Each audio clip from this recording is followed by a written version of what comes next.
Cristão, casado e pai de 4 filhos, fundador do Grupo Lausdeu, mentor e palestrante, há mais de 16 anos transformando vidas através de consultorias e mais de 40 mil horas de estudo, consolidou seu conhecimento em diversas áreas, incluindo planejamento estratégico, gestão de pessoas, marketing e desenvolvimento de negócios, nutrição esportiva, neurociência e inteligência emocional combinando com princípios cristãos. Hoje, como apresentador do Lausdeu Podcast e imagem e semelhança do Criador, eu sou o Anderson Florenzano. Fala galera, Anderson Florenzano aqui para mais um Lausdeu Podcast. Hoje a gente vai dar um show de empreendedorismo aqui, falar de excelência, falar de geração de valor e do diferencial, galera, sem falar na parte que motiva. Eu tô com ele aqui que é fazendeiro, parrileiro, açougueiro, essa parte é uma parte que eu gosto, empreendedor, CEO da Carnes del Sur, Pedro Larriera. Uma honra, meu irmão, uma grande honra mesmo te receber, cara. Bom, só quero agradecer o convite, Anderson, e o pessoal que está vendo. Vamos gastar o nosso dia a dia, a nossa conversa hoje vai ser barriga no balcão e acelerar o negócio. Não tem como ser diferente. Com certeza. Cara, eu falar a verdade, eu não sei nem por onde começar, mas eu já vou começar aqui já pra gente falar uma coisa que eu acho bacana aqui, que é uma tradição, que é a parte de açougueiro. Como você vê isso hoje, ser chamado de açougueiro? Porque pra mim eu vejo uma coisa assim, que já inspira tradição. Quando você ouve isso, você fala, cara, o cara colocar isso aqui no currículo dele, é porque o cara se orgulha demais disso. Sem dúvida, sem dúvida. Hoje, por sinal, eu tenho alguns amigos do meio, como o Alder Lopes de Sorocaba, o rei das carnes. Sim. A gente fala muito disso, de ter um curso, de trabalhar alguma coisa para voltar à raiz do açougueiro. Não tem no mercado hoje. Hoje não tem no mercado. Está se acabando os açougueiros raízes. Sim. Porém, a nossa tendência vai ser criada. Eu vejo que tudo que no mercado vai acabando, vai tendo uma solução para isso. Tem uma linha do mercado que está indo para maquinário forte e sair direto do frigorífico e cortar a parte do açougue. Tanto que tem alguns frigoríficos já montando loja deles, próprias, e fazendo uma linha de congelado. E eu vejo a diversidade disso. Então, do mesmo jeito que você tem a comida italiana no shopping, em qualquer lugar, fast food, ou como você vai num restaurante italiano e é uma outra comida. O cara faz desde a massa até o fundo. Com certeza. Então, assim, na Europa, que é uma referência muito grande nos Estados Unidos, os açougueiros raízes existem e os açougues gourmets, podemos dizer assim, ou boutiques, como são conhecidos no Brasil, são um diferencial enorme. Então, tem todo um processo para isso. Cara, eu sou um pouco suspeito a falar, porque eu venho de um ambiente amplo de cultura, sempre achei demais, desde a vestimenta, as profissões, como a gente vê um exemplo disso é o barbeiro. O barbeiro voltou e explodiu. Sim. A partir do momento que passou a chamar barbearia, que o pessoal começou, isso voltou a ponto de virar moda e hoje explodir pelo Brasil inteiro. E quando eu falei açougueiro, eu vi da mesma forma. Eu falei, cara, isso é uma tradição. Sim. Entendeu? Eu sou da época que o açougueiro enrolava a carne no jornal. Eu lembro do meu pai passar no açougue e pegar a carne e era enrolada no jornal. Até eu comentei com um amigo uma vez e ele falou, não, hoje já não pode fazer mais isso. É proibido. É proibido fazer, né? Mas eu falei, mesmo na embalagem plástica, eu traria uma tradição a qual eu vejo que é um diferencial. E a galera vai lembrar disso. Sim. Entendeu? Então, assim, eu vejo a força disso, tá? Vamos lá. Vamos contar um pouco da história, cara. Você contou pra mim ali no off ali, e eu já vi que tem história pra caramba da parte da onde começou. E só esse fato de você falar das gerações, que eu não vou nem citar, vou deixar pra você falar aqui, é uma coisa assim, não estaria à toa tantas se não tivesse excelência. Sim. A gente é a 4ª geração. A gente, porque sou eu e meus 2 irmãos, a gente trabalha no ramo. E veio do meu bisavô, das 2 partes do bisavô, eles eram fazendeiros. Depois passou para os avós. O meu avô materno não era fazendeiro, mas ele tinha aras na época. E depois ele ficou no ramo da cidade mesmo. E meu avô paterno fazia parte da avicultura, de muito disso. E quando ele faleceu jovem, meu pai assumiu. Então a família foi para uma chácara, começou a distribuir do interior os produtos na cidade, e meu pai foi trabalhar no frigorífico. E lá nos anos 72, 74, ele veio para o Brasil trabalhar na Bordon, que era o maior frigorífico do mercado. E aí ele começou na primeira exportação, e começou a cair para exportação. Ele veio primeiro para aprender e fazer uma auditoria nos frigoríficos, que não existia na época o nome disso. Sim. E aí ele acabou que caiu na exportação, se dedicou à exportação, fundou uma empresa chamada Intermit, na época. E essa empresa durou 35 anos e foi vendida para o grupo Minerva Foods. Mas no meio disso teve o açougue, que a gente foi criado no açougue, teve 2 açougues em São Paulo, e depois ele fechou, e a gente ficou com isso na cabeça. E foi aí que nasceu a criação da Carnes del Sur. Cara, que temos hoje, né? Assim, esse negócio de resgatar a tradição de família, eu, na minha opinião, como eu sou do empreendedorismo também, eu vejo que é uma coisa muito lucrativa. É uma coisa assim muito lucrativa, porque é aquela questão que a gente falou, é sobre a questão dos valores, né? Você resgata os valores, como resgatar os valores da barbearia, como estão agora você está dizendo, resgatando o valor do açougueiro. Então, quer dizer, você traz a história. E uma empresa sem história, ela não vende. A verdade é essa. Um produto sem história, ele não vende. Tem que saber contar também. Tem que saber contar a história, entendeu? Então, assim... Eu acredito bastante nisso, tanto que a gente tem a único açougue boutique em São Paulo, ou no Brasil, que tem a nossa própria produção, que vem da fazenda do Uruguai. E a gente é família uruguaia, não sei se vocês sabem. Eu imaginei que se fosse. Por isso que está a cor celeste aqui. Eu imaginei. A gente é uruguaio, com orgulho, fala muito da carne uruguaia, entende muito da carne uruguaia e trabalha muito carne importada, uruguaia, argentina, americana. Tem uns cortes. A boutique foi criada nesse sentido, em ter uns cortes diferenciados que você não achava no mercado. E voltando no papel de jornal que você falou, hoje é muito comum você ver no açougue eles colocarem saquinho de plástico, né? A gente, desde que abriu a loja, é tudo no vácuo, tudo com maquinário, vácuo, cortar, manipular. E a gente trabalha a diferença, não sei se você conhece a diferença de boutique para açougue. Não. Então, o açougue trabalha desossa, a boutique não trabalha desossa. Trabalha só a venda. A boutique pega a caixaria do frigorífico já com CIF, cifado, um produto já qualificado, vem para a loja e aí você trabalha o fino desse produto. Sim. É a diferença, né?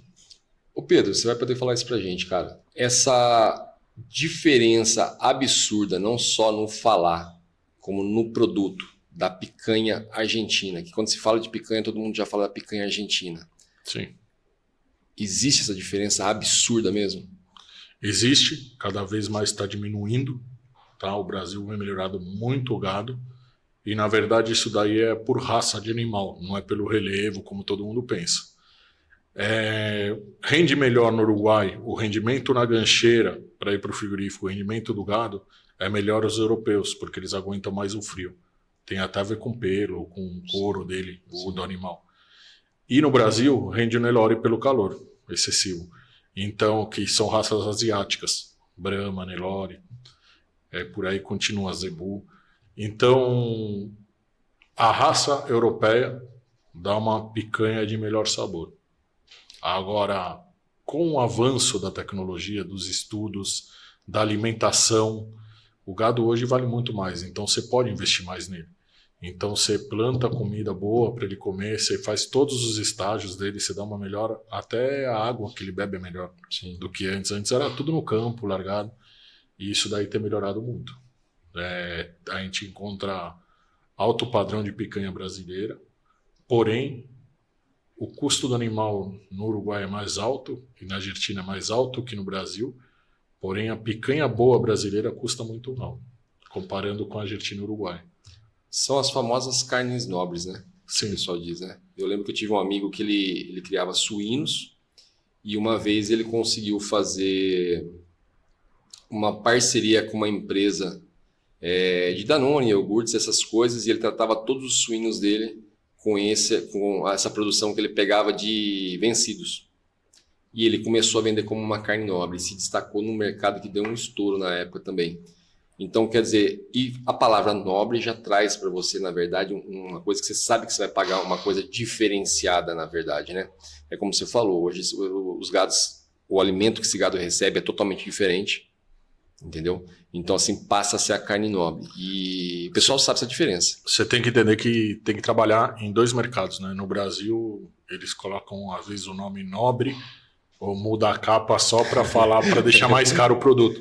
Que não é nosso caso, né? Nosso caso é trabalhar mesmo a qualidade do produto, entender que o cliente quer aquilo, entender que o cliente quer um produto de qualidade. A gente trabalha tipo o filé mignon, que é o corte mais tradicional de se vender assim, de dia a dia da casa do brasileiro, tirando a carne moída. Eu acho que o filé mignon é um bife que o pessoal come bastante, pelo menos na nossa região lá. Sim. E eu trabalho nível exportação, 5-up sem cordão. 5-up, para quem não sabe, são as medidas que são feitas em libra mundialmente. É um filé mignon de 2,3 kg para cima. E a gente entrega limpo, 100% limpo, não tem discussão, entendeu? Então, assim, o pessoal pede, pesa antes, depois limpa. Nosso açougue não, é o preço dele limpo. Então, limpa, pesa e entrega. Tá levando o produto que ele vai consumir.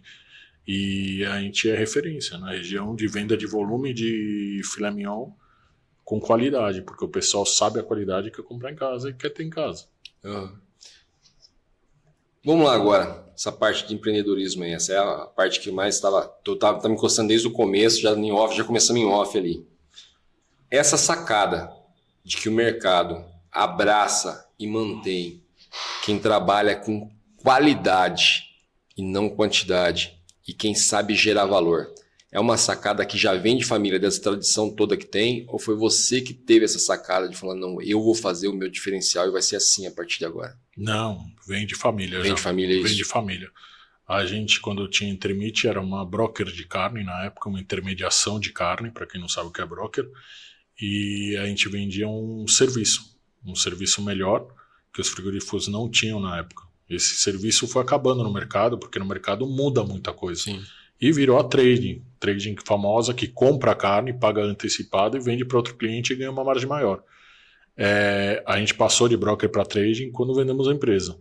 E então, assim, a gente sempre entendeu que o atendimento era bom. Quando meu pai teve um açougue lá em São Paulo, ele escolheu 2 ruas famosas, como a Mário Ferraz e a Oscar Freire, para ter o açougue. Sim. Então, quem conhece São Paulo são as ruas bem famosas. E era uma boutique de carne desde o começo. Então, vendia o atendimento para o cliente. Eu lembro que há 40 anos atrás, quando não se falava de separação nada, meu pai fazia uma bandeja com carne e salada para vender para as pessoas que estavam se separando poder cozinhar. Cara, então, era uma inovação que ele achou. Eu lembro até o ano, foi em 89, ele viu nos Estados Unidos e ele falou, vou levar isso daqui, porque tem muito solteiro na região que eu tô, que começava a lançar os fretes. E aí o pessoal consumia isso. Sim. Então era uma sacada de ver, de sempre estar viajando. O grande empreendedor que me ensinou foi meu pai. Hoje ele é falecido, mas ele me ensinou muito, muito demais, assim. Muitas coisas, até hoje eu fecho o olho, agradeço e faço pergunta para ele. E ele me responde, por incrível que pareça. Essas sacadas, então, assim, já umas sacadas que ele já pegava de ter um diferencial. Porque isso que você está falando é uma coisa de ter um diferencial. Sim. O cara, ele não quer só vender a carne, ele entendeu aquele cliente que entrou ali dentro, ele sabe o que aquele cliente quer ali dentro e simplesmente aí gera um diferencial. E esse diferencial que gera, ele gera valor. Que é a pessoa perguntar, por que o Pedro vende a carne a tanto e o fulano que vende a carne a tanto não consegue vender a quantidade que o Pedro tem? Eu sempre bato nessa tecla, é gerar valor, cara. É gerar valor. Você gerou valor, é assim que funciona. Então, assim, pode falar. E manter a constância, né? E manter a constância. Porque, tipo, esses dias chegou um lote de Wagyu, só compro o Wagyu resfriado. Então, quando abate, vai resfriado. Todas as lojas de São Paulo compram congelado, porque tem maior durabilidade. Mas a gente já tem uma proporção que leva. Eu fiquei sem Wagyu. Por que fiquei sem Wagyu? Porque, chegou congelado. Eu falei, mas eu pedi resfriado. Não, mas chegou congelado, não dá para trabalhar? Não, não dá. Vai mudar toda a referência que meu cliente tem do Wagyu. Se ele quiser levar resfriado e congelar em casa, dá tempo. Agora eu descongelei. Para ele congelar, não trabalho, eu fico sem. E é um problema, porque eu vendo bem Wagyu. Então os clientes ficam bravos às vezes, mas a qualidade é em primeiro lugar. Então não recebe, tem todo um procedimento de recebimento de carga, de padrão de carga. E não tem, vamos dar um jeitinho. Não tem jeitinho. É assim que funciona. Seguir uma logística e não abrir mão, né, cara? Isso aí é uma coisa que faz uma diferença absurda. Que é um dos pilares do empreendedorismo. Um dos pilares do empreendedorismo. Quando você põe como você desenha a empresa e desenha, faz um padrão, não saia do padrão, aquele padrão é o seu. Quer mudar? Você estuda e muda o padrão. Agora, aquele padrão não pode ficar diferente do que era o mais ou menos assim, mais ou menos, sei lá, entendeu? Não existe. Não tem como. Eu costumo dizer o seguinte, nos meus empreendimentos, eu coloco uma logística que nem eu passo por cima. E às vezes eu falo com o cliente, falo, cara, quem colocou essa logística foi eu. E coloquei pessoas responsáveis para cuidar disso. Eu não posso passar por cima de uma logística que eu mesmo coloquei. E assim, eu levo muito a sério isso. Levo muito a sério mesmo. Se eu fizer um tipo de negociação a qual o financeiro fala, não, Anderson, está fora da logística, mesmo eu sendo dono, eu tenho que concordar, porque foi eu que coloquei lá na frente. Isso, como você disse, se vai mudar, vamos estudar, vamos sentar e vamos mudar. Mas essas mudanças, tipo, o jeitinho não tem, não existe, pois a logística segue ela. E assim que for, é padronizar. Sim. É uma questão que você ganha tempo, é uma questão que você simplesmente, você pode não fazer do agrado de um cliente, mas você está fazendo do agrado de 1000 lá atrás. Sim. Que estão gostando dessa logística que você segue. Uma coisa muito bacana, cara, de você falar, que é a parte do fato de você vir de uma tradição tão grande, é sobre a persistência, que foi aquilo que a gente falou em off. A pessoa abre um negócio e está 1 ano lá, já está desanimada. E, pô, não tem como, é aquela questão de plantar semente hoje e desenterrar amanhã. E a galera acha que assim, pô, o Pedro, na situação que ele está hoje, ele nunca teve perrengue. Pô, a gente não precisa nem falar, né, cara? Porque não tem quem nunca teve. Então, assim, você é um símbolo de persistência para estar no mercado até hoje e de excelência. E não é à toa, porque a galera hoje pode olhar e falar, pô, do nada, como aquele pessoal fala, do nada o Pedro explodiu. Não, né, velho? Tem ali a persistência, tem o perrengue que você chegou a passar, tem a história. Eu acho que isso, assim, é muito motivacional para aquele empreendedor que está lá do outro lado. Sim, sem dúvida. Perrengue todo mundo vai passar, não tem jeito. Eu não conheço, pelo menos. Talvez você tenha algum jeito milagroso, mas eu não conheço milagre. Quer dizer, existe, mas assim, com a persistência. Não dessa forma, processo, não. de um dia para o outro. Tem um processo todo para isso, tem um tempo, e acredito que isso daí são os ensinamentos. Quando você para e olha para trás, hoje a loja está com 13 anos, é um negócio... Eu lembro como a gente abriu, eu vejo as fotos de como a gente abriu a loja, de como a gente fazia a primeira live, de como cada coisa que a gente fez, cada loucura, cada evento, cada processo que passei, e você vê que é necessário cada processo. É necessário você mudar, é necessário você aprender com os erros, entender os erros e melhorar. É todo um processo. E escutar também, escutar todo mundo que está trabalhando, quem está, os seus funcionários, os seus clientes, escutar quem está de fora e ver alguma coisa, analisar diferente os outros, os concorrentes. Eu visito meus concorrentes, eu me apresento. Eu visito o concorrente. Ninguém visita concorrente, cara. O cara briga com o concorrente. Ao contrário, a gente tem mais de 10 lojas de diferentes donos, a gente passa preço de um para o outro, para ver o que está comprando, o que não está comprando, como é que está. Porque se a gente não se unir, não tiver força, não vai dar. Vai ficar brigando com o concorrente? Não dá. Passa fornecedor um para o outro, vê um fornecedor legal, liga para o outro. Fala, esse fornecedor é legal. E assim funciona, entendeu? Por quê? Porque o mercado é muito grande. Sim. É muito egoísmo você não dividir com o concorrente, você não dividir com alguma pessoa. O que você tem? O mercado é gigantesco. É gigantesco. Na verdade, a gente usa a palavra concorrente. Eu não acredito na concorrência. Por quê? O Pedro tem um diferencial. O José tem outro. Então não tem como. Você pode, como você falou, eu posso passar meu fornecedor para ele. Por quê? Eu tenho o meu diferencial. Ele tem o diferencial dele com o cliente dele. Então, assim, se amanhã ele começar a falhar em princípios, como a gente fala, na tradição dele, em manter qualidade desse tipo de coisa, ele vai pagar o preço. Então, ele não é teu concorrente, porque ele nunca vai ser igual a você. Eu já fui chamado de arrogante por isso. Porque eu sempre falo, eu não monto nada a qual eu tenho concorrente. Mas tem um monte de distribuidora. Eu falo assim, mas não é igual, é a mesma coisa. Não é a mesma coisa. Sabe por quê, cara? Não é toda... Um diferencial você tem. Não tem como. E você sabe, tem um propósito. Tem um propósito, para o início de conversa, o diferencial já é o propósito. Que nem você simplesmente acredita que, você está mantendo as raízes da família, já é um propósito. Você já trabalha diferente. Entendeu? Você tem aquele que simplesmente que seria um suposto fornecedor que está lá porque é um mercado lucrativo. E tem um Pedro lá que já sabe que é diferente, cara. Tu mantém a tradição da minha família, que nem a palavra açougueiro. Para mim isso é massa. É uma coisa assim, absurda de bacana, porque você já para eu que tenho 47 anos, já me remete, como eu falei para você, à época da carne enrolada no jornal.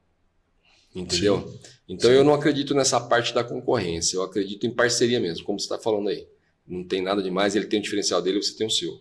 Eu acho que isso aí, assim, é realmente dessa forma que funciona. Sem dúvida, sem dúvida. Eu acredito muito nisso também. Cara, uma coisa que a gente estava conversando ali, a gente não explorou muito esse assunto, porque eu queria deixar como surpresa, não só para quem vai assistir, como para mim também, que é uma questão que você teve o privilégio de conhecer o seu ídolo, como ídolo de muitos, que é o Ayrton Senna. Que eu acredito que seja um cara que você extraiu muita coisa dele. Em questões de excelência e tudo mais. Foi bem rápido, assim, foi um dia, ou seja, rápido. Tem vezes que pessoas vêm só do olhar, né? Mas para mim foi um dia. Eu entrei no meu automobilismo, gostava de assistir corrida com 6 anos, 7 anos.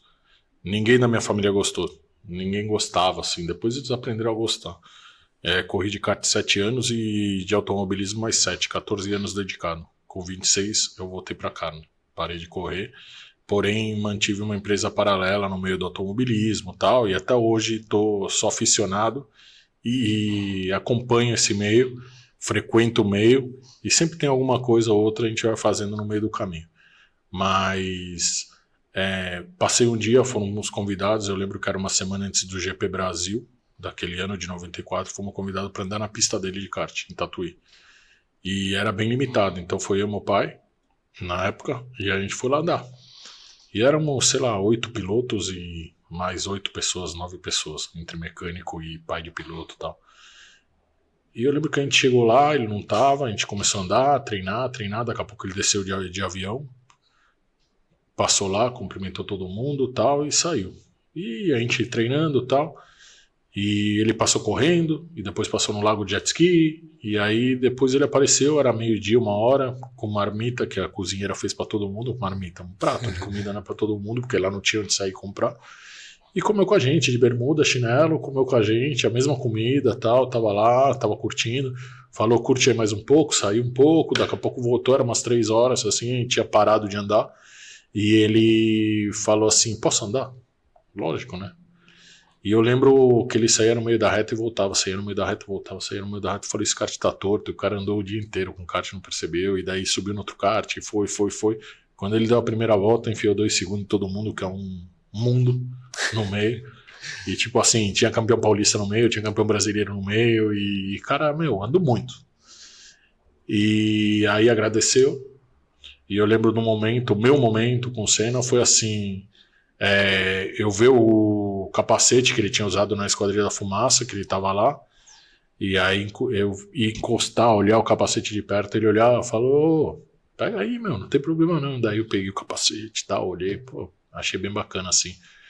Mas o que me levou a acompanhar a cena, que eu já acompanhava há alguns anos tal, e o que foi meu ídolo mesmo, foi a persistência dele. E lendo os livros, pós-morte e tudo, a persistência dele é impressionante. O que ele persistiu, o que ele quis, o que ele foi atrás, o que ele dedicou muito. E a partir dali, minha carreira estava começando, quando eu comecei a andar em 92, 94, tinha 2 anos de kart. E durou mais 12 anos e eu fui um da minha geração que mais persisti mesmo. Fui bem persistente, porque eu sou alto ainda. Então, assim, tinha que fazer megas dietas, tinha que ser magro, tinha que, pesava 20 kg menos, pra você ter noção. O kart era bem magro. Né? Exige, e me dediquei muito. Isso daí me ajudou, que eu falo para todo pai, colocar o filho no esporte, porque tem que ter uma responsabilidade, tem que ter uma persistência, que isso daí vai destacar para frente. Depois, quando faz 30, 40, 50 na carreira, a persistência que te vai dar o foco. E hoje, engraçado, você lê carreira de vários empresários e todos foram do esporte. Todos praticam esporte. Sim. Ou fazem esporte, tá no pilar, entendeu? Então, eu costumo falar que a nossa vida é cheia de pilares, esse daí é um pilar, o esporte. E tem que fazer, não tem jeito. Eu fui a vida inteira do esporte, a vida inteira. Desde quando eu me conheço por gente, a primeira oportunidade que eu tive, fui a vida inteira do esporte. chegava a abandonar às vezes por compromisso, mas não ficava muito tempo longe, voltava novamente, fui a vida inteira, é uma coisa assim que eu amava. Trabalhei, uma das primeiras empresas que eu abri no ramo automotivo, na verdade, foi uma empresa de preparação de carro, na época de Velozes e Furiosos. Sim, claro. Que foi a época que nós estava no auge, todo mundo achava isso, achava aquilo. Eu cheguei a pegar essa época, né? Uma época bem louca. Hoje eu vejo o pessoal, os meninos ainda dou risada, que eu falo, cara, pensar que eu já fiz isso, que a molecada vai rebaixar o carro e turbinar e andar na rua que nem um louco. Eu falo, pensar que eu já fui esse cara, né? Mas uma coisa, a gente falando do Senna, que é muito interessante, é o seguinte, o cara era diferenciado, cara. Ele era muito diferenciado na questão de tudo. E são coisas que até hoje estão sendo descobertas sobre ele. Porque o que eu falo muito, eu estou falando isso pelo seguinte, porque eu vejo bastante, por ser do ramo de mentoria, ele é referência em tudo, cara. Você pode usar ele como referência numa mentoria, como referência no empreendedorismo, que é a questão que você falou, a persistência do cara, o diferencial, que é a coisa que a gente estava falando agora. Eu falei, você tem um diferencial. Você gerou valor, você teve a sacada de gerar valor, de trabalhar com qualidade e não quantidade. E ele tinha todas essas sacadas. E se você pegar, independente dele ser do ramo automobilístico, você coloca isso em várias áreas. Você coloca para uma criança estudar, para crescer alguém na vida. Você coloca para um cara que está começando a empreender hoje. Entendeu? Tipo assim, mas todo mundo está fazendo desse jeito. O Senna não era todo mundo, o Senna fazia totalmente diferente. É aquela questão, a gente como mentor, a gente usa muito o fato dele treinar na chuva. Ele era o melhor piloto que tinha na chuva. Sim. Porque ele treinava na chuva. Sim. O fato dele treinar simplesmente com o pneu murcho, mais murcho do que o normal, porque quando tivesse cheio, ele sabia a diferença que dava. Então esse diferencial dele é aplicável em várias áreas, cara. Em várias áreas disso daí. É uma coisa que eu acho fenomenal. E eu creio que você, dessa parte, lógico que você conhecendo ele, já além de ser um ídolo, você continuou acompanhando o serviço dele, a qual você teve esses insights. De olhar e falar, cara, né? Lembrar e falar assim, que eu costumo dizer sempre, falar, as coisas são tudo interligadas, cara. Às vezes parece diferente o ramo dele ali, mas não, é igual. Entendeu? Eu posso ir na sua empresa que trabalha com carnes e ter uma sacada para minha empresa que trabalha com peça. Como você pode vir simplesmente num podcast nosso aqui e ter uma sacada e falar, caraca, isso aqui ficaria legal, né? Eu tenho uma empresa que é do ramo automotivo, a gente construiu um Jeep, está em desenvolvimento e algumas outras coisas. E treinamos muitos engenheiros para o meio automobilístico e para a fábrica, para todo engenheiro, junto com uma universidade lá no Paraná, Tuiuti do Paraná, sim. Curitiba.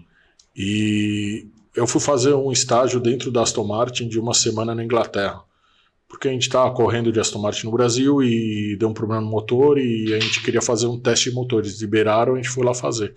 Eles deram o motor, na segunda-feira falaram, tem que achar esse problema do motor.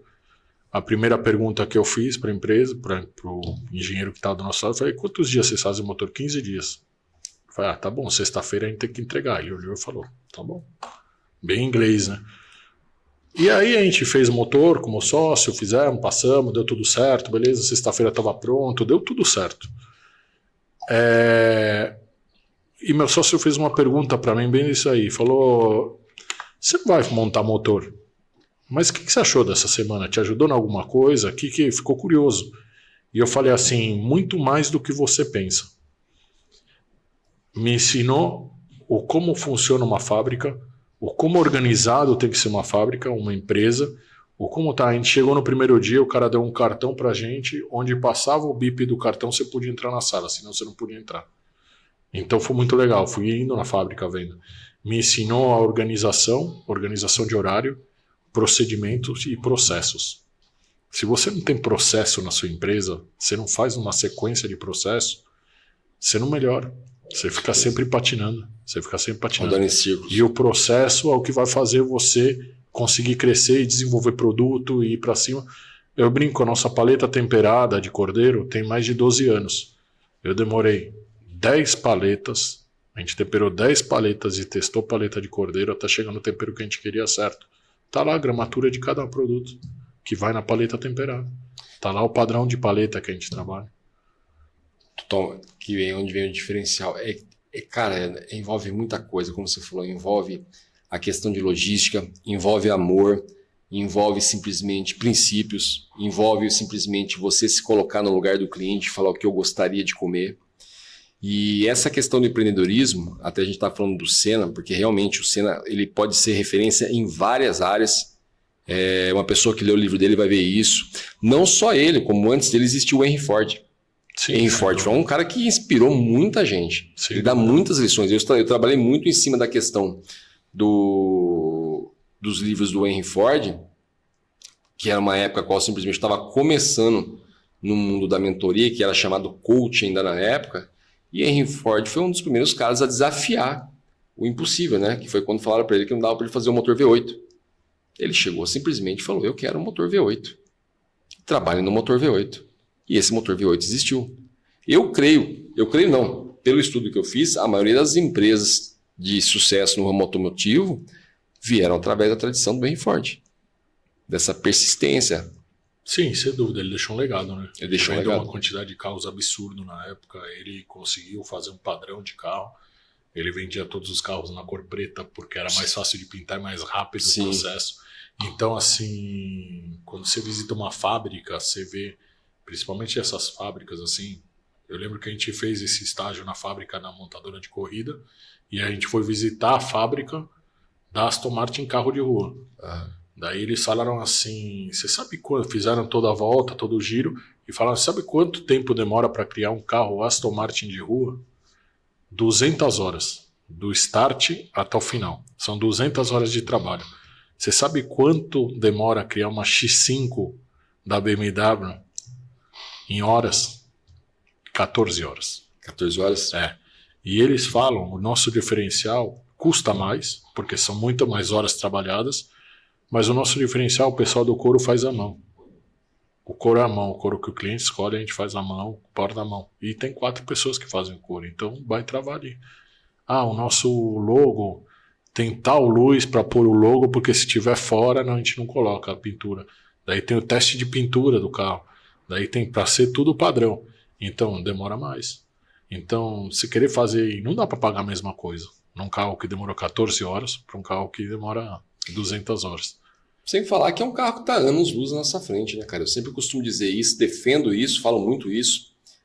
Nos dois quesitos, tanto no ramo automotivo como no ramo de consultoria. Eu estava comentando esses dias aqui com um entrevistado nosso, que ele estava comentando que na época ele perdeu um negócio porque ele tinha um Celta, isso aqui. Eu falei, cara, nessa época, era em 2015, ele tinha um Celta 2001, eu falei, com o mesmo valor você teria uma BMW 96. Essa BMW 96 estaria anos-luz na frente do Celta. Com certeza, até hoje tá. Até hoje tá do Celta novo. Sim. Sem dizer que a apresentação desse carro, para você fechar um negócio, é muito maior. É muito maior. No Brasil, entendeu? Principalmente. O pessoal olha mais carro. Então, assim, eu sou um amante da linha Premium, pelo fato de, o Anderson é arrogante, é metido. Não é não, cara. É por causa dessa questão. Não é, eu posso pegar um carro hoje de ano, vamos colocar 90. Aquelas Mercedes mais antigas, que tinha motor a diesel ainda, lembra dessas? Sim. Já tinha um luxo totalmente diferenciado à frente, cara, de muitos carros que tá no mercado hoje em dia. Sim. Que meu Celta é um carro que sai praticamente básico. Sim. Essa Mercedes tinha muito mais luxo, desde aquecimento de banco. Ou vende para o multidão, ou vou vender um produto exclusivo. É a diferença. E não falo, talvez que a GM ganhou mais com o Celta que com o carro premium deles, entendeu? Com o Camaro, sei lá. Mas assim, são outros produtos da maneira. Você põe escalável, muito volume, ou você põe menos, entendeu? E aí vamos usar, já que estamos usando exemplos de carro, vamos usar brand. Brand é a marca. Olha o que a Porsche fez, cara, vendeu mais que BMW. Como é que pode um negócio desse esse ano no Brasil? Sim. De tanto que foi o desejo. De tanto que foi o desejo de ter uma Porsche, porque te coloca num padrão, mas o carro é sensacional mesmo. Sim, o carro realmente é. Então, assim, mas o BMW também é muito bom. Sim. Entendeu? Mas o que eu tô falando, assim, os padrões, eu acho que são conquistas, né? Pode ser carro, pode ser casa, pode ser conquistar algumas coisas. São objetivos e conquistas, são degraus da escada que você vai percorrer. Mas eu não coloco, tem gente que vai lá e prefere comprar um carrão do que fazer um outro investimento. A gente é muito mais negócio, né?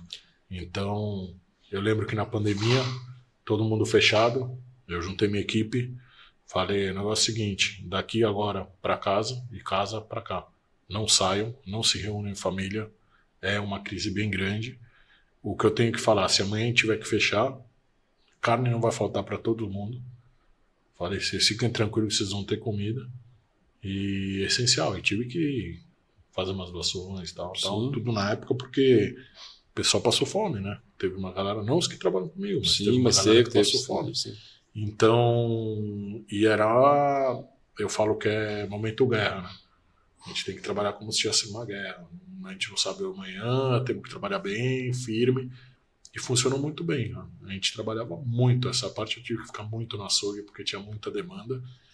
E aí que foi a hora que eu lembrei da Inglaterra. Falei, pô, uma máquina de vácuo só não tá dando conta, tem que comprar outra. Ah, balança, só uma balança não dá conta, compra uma segunda. Ah, serra, pô, a serra é pequena, vamos comprar uma maior. E aí foram aparecendo as oportunidades. No começo é tudo freezer, precisava pôr uma câmera, vamos atrás de uma câmera. E aí são as oportunidades que vão aparecendo. Um dia, um amigo falou que estava fechando um restaurante, o cara tinha uma câmera, eu sabia que tinha montado o restaurante fazia 1 ano e meio, e estava fechando. Na pandemia eu fui lá e comprei a câmera do restaurante. Então aparecem as oportunidades, né? Vão aparecendo, então. Mas eu investi muito na pandemia para poder atender todo mundo. E a gente foi um dos destaques, que aí você tem que fazer a diferença. A gente era um açougue, que você pedia no dia e entregava no dia. Enquanto os outros agendavam para entregar. Você tocou num assunto assim, muito importante e bem interessante. Muita gente alegou ter caído na pandemia. Eu pode até parecer clichê, porque eu estou falando uma frase de Einstein, que a crise, na verdade, nada mais é que uma oportunidade, porque ninguém queima dinheiro, o dinheiro troca de mão. A minha empresa, por exemplo, cresceu muito na pandemia, muito mesmo. A pandemia, para vários clientes que eu converso, ela abriu uma oportunidade de negócio maravilhosa. Muitas pessoas viram que não tinha necessidade de ter um prédio gigantesco com funcionários trabalhando atrás do computador. Foi cada um para sua casa, trabalhar home office, descobrir o vendedor home office, que está lá no lazer da casa dele e começou a vender muito mais. Entendeu? Então, às vezes a pessoa, eu quebrei na pandemia, tá? Eu sempre falo isso, tá? Eu vou ser criticado, mas eu vou continuar falando. Você não quebrou porque houve a pandemia, você quebrou porque você focou na pandemia. Porque é uma questão que assim, é como eu costumo dizer aqui, as pessoas às vezes falam, para você é fácil, falar, não, para mim não é fácil não. Há 5 anos atrás eu passei um perrengue do caramba aí, de chegar a passar muita necessidade. Quebrou? Quebrei. Então tá. Passei. E você se ergueu, né? Hã? E você se ergueu. Com certeza. Tá, e quando eu escuto que o pessoal quebrou na época do Collor, tá bom, quebrou. Todo mundo pode quebrar. Sim. Mas tem que se erguer. Sim. É difícil? É super difícil. É fácil? Não, não é fácil. É a dor do outro, é a dor, cada um tem sua dor. É difícil, acredito. E talvez que quebre em 92 na época do Collor e não consiga se erguer até hoje. Pode acontecer. Pode acontecer. Não dá certo. Patina e não dá certo. Pensou que foi. Mas, cara, quem quebra tem que se erguer de novo. Antes de você ter, você não tinha. E foi, fez. Então, meu conselho fala empreendedorismo é você saber quebrar, saber a hora de parar, e saber a hora de desenvolver e a hora de trocar o rumo. É o mais importante. Saber corrigir as falhas. Corrigir e ver pra frente. Tá bem, tô ganhando dinheiro, tal. O que eu vou fazer para ganhar mais? O que eu vou fazer se mudar isso aqui? O que eu vou fazer? É um exercício diário. É toda hora isso. Você tem que ver, tem que estar entendendo o que está acontecendo, tem que ver como entender. Eu cheguei na semana passada e falei, pro meu açougueiro, vamos junto, vamos pensar em trocar embalagem. Eu quero fazer um outro tipo de embalagem para as carnes. Não estou muito conforme como ele está fazendo. Está parecendo que está igual a loja. Quero dar uma mudada. Precisa? Talvez hoje não. Mas se você não pensar no próximo passo, o meio te engole. Está mudando, está vendo, está fazendo. Eu vi 4 boutiques de carne em São Paulo montarem a loja igual a do cara da Austrália. A mesma loja do cara. O mesmo coisa de cortar carne e tal, mesmo produto. Então, assim, hoje em dia, a gente tem muita informação. Tem que saber limpar a informação, entender um produto, entender outro e fazer. Olha as lojas de carro, cara. O que mudaram. As lojas de carro de antes, de 90 para cá, Sim. é outro mundo. O merchandising que o carro tem hoje, Sim. você consegue miniatura de qualquer carro que você tem na rua. Antes você não tinha. Então, o que vai mudando o mercado, o que vai fazendo, o que vira colecionável, o que não vira, o foco que você quer, independente do ramo que você quer fazer. Eu faço muito esse treinamento de ver vários ramos e equiparar o meu. Comparar. Eu acho que acredito que você também. Com certeza. Eu acho que todo empreendedor faz. E aí você vê umas diferenças absurdas. Com certeza. Eu vejo, ó, a gente comentou essa parte de como as lojas de carro mudaram hoje. Tem eu até vou dar o crédito para ele, porque realmente quando ele falou isso foi fenomenal. O Tecar, que é da linha Premium de carros ali em São Paulo. Acho que, se não me engano, ele está perto da Zona Leste. É um dos caras que são referências hoje, simplesmente, na venda de carro. Ele falou uma coisa, cara, interessante, mas interessante demais. E o ser humano, às vezes, não tem essa visão ampliada para enxergar o que ele falou. Ele falou, ó, hoje você vai na Calvin Klein. Para você comprar uma cueca da Calvin Klein, eu acho que vai custar na média, hoje pode ser que eu esteja enganado, falando besteira, mas assim, é essa média. Você vai pagar pelo menos uns R$100, R$70. Você entra lá, é uma loja cheirosa, é uma loja simplesmente brilhando no chão, uma loja de aparência, onde se sente bem em simplesmente comprar. E aí você vai colocar R$70 em cima do balcão da pessoa. E tem todo aquele luxo em volta de você. A galera vai, às vezes, negociar um carro numa loja de carro, num estacionamento, como o pessoal costuma dizer que os mais simples são estacionamento, né? Não chama nem loja. Você vai comprar um carro lá, você vai comprar, por exemplo, um Gol de R$20 mil. R$20 mil é muito mais do que 70. E você chega lá, tá o vendedor, o dono da loja de bermuda, com o cigarro no canto da boca, com aquele chão de piso de concreto, tudo com água empoçada, e você está colocando, na verdade, 20 mil na mão do cara. Então, por que esse cara não pensa, cara, e fala, pô, meu, vende mais apresentável? Na Paito você não entra com chinelo assim. A BMW fez uma loja absurda em Alphaville, fez um prédio, 3 andares, junto com a Land Rover. É uma das concessionárias, não lembro o nome agora qual que é, mas é uma das concessionárias assim, bem bonita.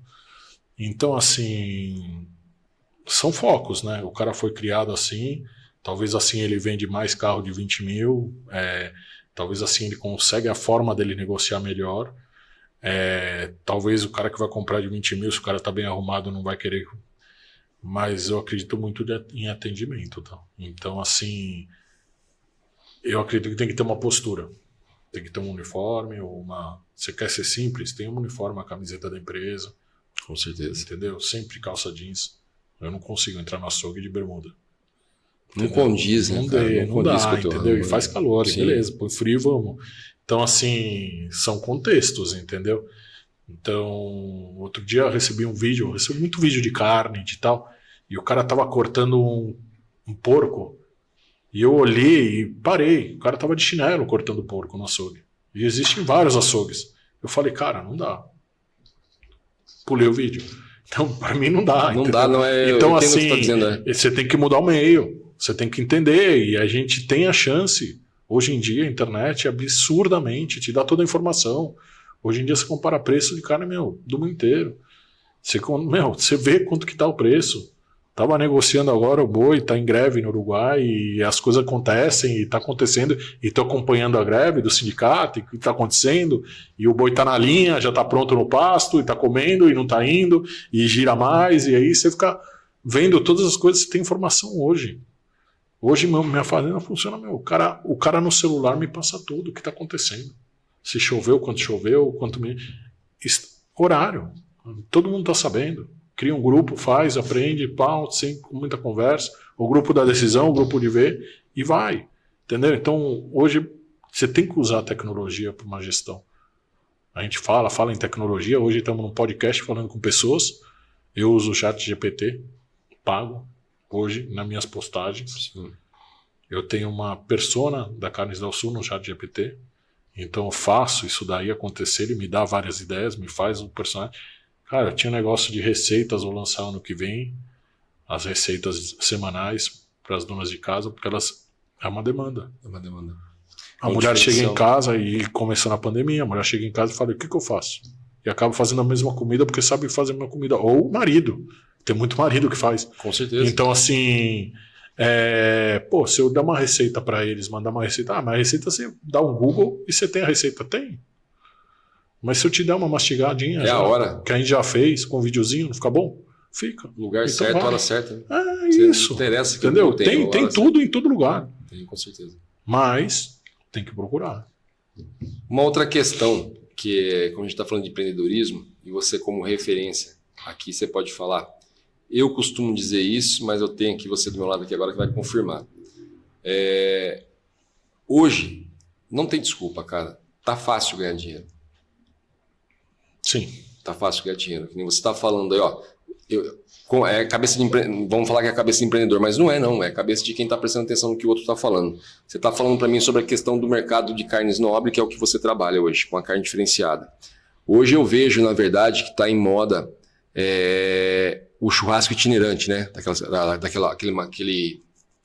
Aqueles equipamentos que o pessoal vai em festas, esse tipo de coisa, e faz aquele churrasco itinerante de uma coisa profissional diferenciada. Isso é uma oportunidade de negócio. O Sim. Pedro trabalha com carne nobre. Hoje existe um churrasco nobre diferenciado com o material que vai aplicar vai vender o churrasco nobre. Eu faço uma parceria com o Pedro e passo a trabalhar em festa de pessoas nobres com material nobre. Então, quer dizer, é uma oportunidade. Eu fiz isso durante 8 anos. Essa parte do churrasco. Hoje eu tenho parceiro, eu indico o parceiro, ele faz. Eu tive equipe, montei 2 vezes equipe. Eu fiz um processo que eu gosto muito de estudar e aprender, né? Sim. Então eu fiz o processo do sous vide, não sei se você conhece. Fiz o processo da parrilha, fiz o processo do churrasco na porta da loja, estou vivendo o processo do defumação. Por quê? Eu gosto de aprender. Não quer dizer que eu vou fazer sempre, mas eu gosto de aprender, entender e falar, pô, tá legal, tá fazendo. O processo da parrilha foi muito fácil, porque a gente já nasceu no meio de uma parrilha, fogo de chão, fazendo, então sempre foi assim. O processo do sous vide foi um aprendizado muito, que um cliente chegou e falou para mim, amigo meu de escola, médico, falou, por que você não faz isso? Por que você não faz isso? Ele pedia o pernil e a paleta para embrulhar, cortar, embrulhar e pôr num saco. Eu falei, por que você vai fazer assim? Não, porque eu ponho no sous vide e tal. Daí eu falei, o que é isso? Daí comecei a pesquisar. É nada mais que uma cocção da carne na água com certa temperatura. Existe uma máquina, deixa a água na temperatura entre 48 graus e 75 graus, mais que isso não. Fica embalado a vácuo e fica na água fervendo. E aí isso é um longo período para ter a cocção. Tipo, uma costela leva 2 dias, um cupim leva 3 dias. Para ficar desmanchando, fica um sabor incrível. As cozinhas francesas usam muito isso. E as cozinhas de restaurante usam muito esse processo. Faz um bife, deixa em sous vide 40 minutos e depois só finaliza. E tá pronto. E rápido. E serve prato rápido. Então, funciona para alta escala, funciona para quem quer fazer um negócio no meio, a textura é diferente. Então, a mesma proteína tem texturas diferentes. Eu fiz um post semana passada que eu falei, como é que vocês fazem a picanha? E eu contei, eu fiz em 14 formas diferentes. Entre grelha, entre forno, entre invertida, entre o corte em tira, entre o corte lateral, entre temperada não sei o que, entre fogo muito alto e crua dentro, entre vários tipos de cocção, no sous vide, defumada. Então, assim, existem vários tipos. Então, você tem que aprender e interagir com sua profissão, entender e se dedicar. Foi uma coisa que meu pai falou, não importa o que você faça, mas faça bem feito. Então, se você quer empreender, não importa o que você faça. Você quer vender lapiseira, cara. Faça o seu melhor. Faça a melhor lapiseira. Venda a melhor lapiseira. Você vai falar que a bique está errada. Pô, todo mundo tem uma bique. É impressionante. Você fala, fósforo. Todo mundo lembra de um fósforo. O cara que fez o bombril, cara.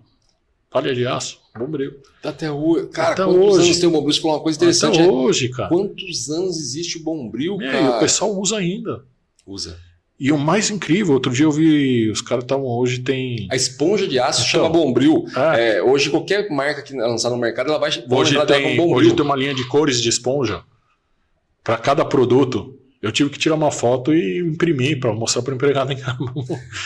Porque falei, essa aqui você pode passar tal produto, essa outra. É uma logística, você tem que fazer um curso para entender. Sim. Então, assim, dedique-se. Dedique-se o máximo no seu produto. Cara, eu tinha muita reclamação de saco de lixo. Porque você põe o saco de lixo, você tira todas as garrafas, não sei o que, quando você puxa, rasga. Sim. Eu pedi para um amigo que tem uma indústria de plástico fazer um saco. A gente desenvolveu um saco mais grosso, mais caro, mais grosso e tal, mas você vai lá, amarra, tira, não rasga. Porque aguenta mais peso, um plástico maior. Recorde de venda, ele vende um monte para todo mundo. Essa Olha a sacada, você vai buscar o problema, acha a solução do problema.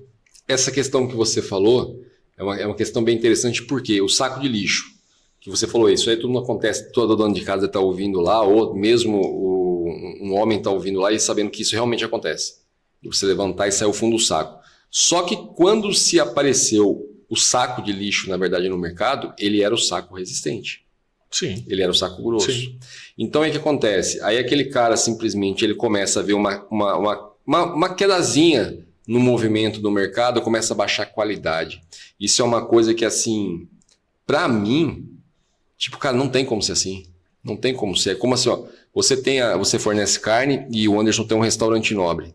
Aí amanhã começa a cair um pouco o movimento, ao invés do Anderson continuar pegando a carne do Pedro, que tem qualidade, e vocês já estão acostumados, o Anderson vai simplesmente começa a pegar a carne de outro lugar que está oferecendo mais barato. E essa brincadeira de um mais barato, aquela questão que fala, o barato sempre sai caro, realmente sai caro. Que eu falo, cara, fecha a empresa, mas não baixa a qualidade. Concordo. Feche, porque aí você vai manter uma tradição, vai manter uma referência, como você falou, a gente tinha açougue, fechou os outros açougues, mas sempre manteve a qualidade até o dia que ele funcionou. Quando você quis partir de novo para o ramo, já lembraram de você lá atrás. Ou para lá, já lembro do Pedro, o Pedro já trabalhava com isso, a família dele trabalhava com isso. Isso é uma falha grotesca que eu vejo acontecendo. Eu tive um amigo que perdeu uma franquia muito famosa, não vou citar o nome, não vou nem fazer propaganda, não vou citar o nome aqui. Por quê? Eu falei para ele, cara, você me desculpa, mas você foi um imbecil.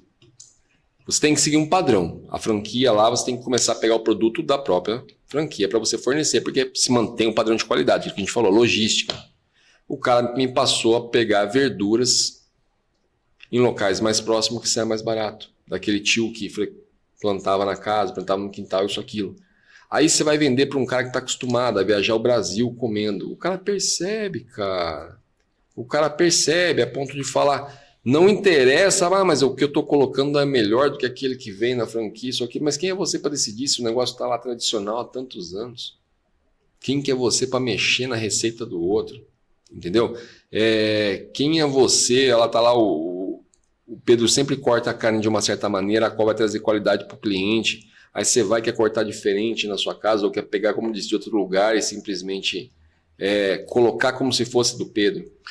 Estava vendo uma entrevista essa semana do presidente, um dos donos da JBS, e ele falava que quando ele teve que comprar uma operação nos Estados Unidos, ele foi ver a operação e ficou morando lá 2, 3 anos, não lembro quanto tempo, para tocar a operação, que era Sim. grande. E ele falou que a operação no Brasil, 170 mil funcionários, ele tem uma equipe de 200 advogados. E na operação dos Estados Unidos, de 70 mil funcionários, ele tem 10 advogados.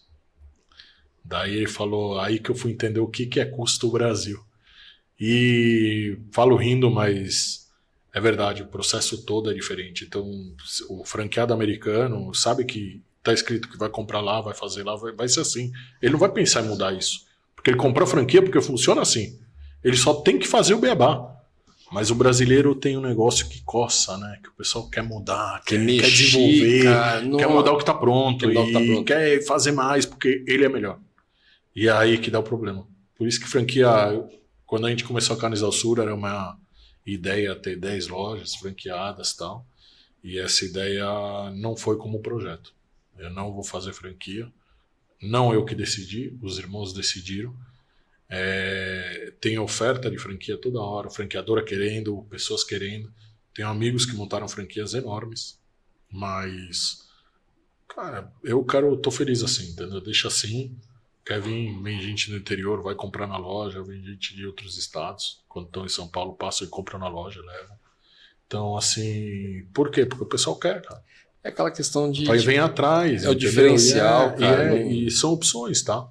São opções, você pode ter as duas opções, mas franquia não é meu business, não. Agora, não discrimina. Ainda mais no Brasil, que o pessoal compra franquia para o irmão trabalhar, para cunhada, para o cunhado. Aí, pior ainda, cara. Nunca faça isso. Cara, não tem, como eu falei, a questão de...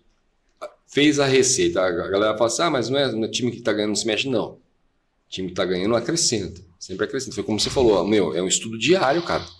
Como eu falei, eu tenho 16 anos, tô indo para 17, eu acho que se eu não me engano, quase 18 anos já, no ramo de mentoria. Eu estudo todos os dias ainda, cara. Quantas empresas você mentorou? Então, eu estudo todos os dias, cara. Quanto você trouxe de uma empresa que você aprendeu numa e trouxe para outra? Então, é assim. É justamente não tem isso. Jeito. Então, assim, e você vem aperfeiçoando, foi como eu falei, cara, aperfeiçoando, às vezes você tá conversando com o Pedro ali, o Pedro te deu uma sacada.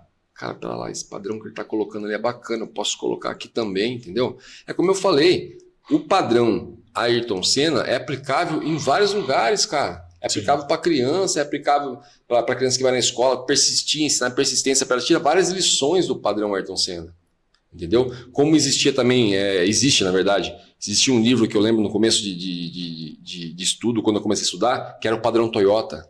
Lembra? Existia o padrão Toyota. Então, quer dizer, o pessoal seguia o padrão Toyota, porque são coisas que dão certo. Aí você falou, vem aí, você vê, a pessoa vem e quer mexer. Então, quer dizer, você tem que acrescentar, mas não mexer a ponto de falar, do meu jeito vai dar certo. Não, desse jeito tá dando certo. Então, melhore aquele jeito. Não simplesmente piore.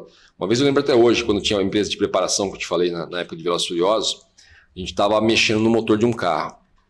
E a gente estava aumentando a potência desse carro. Aumentando com uma turbina totalmente que ninguém estava usando, diferenciada.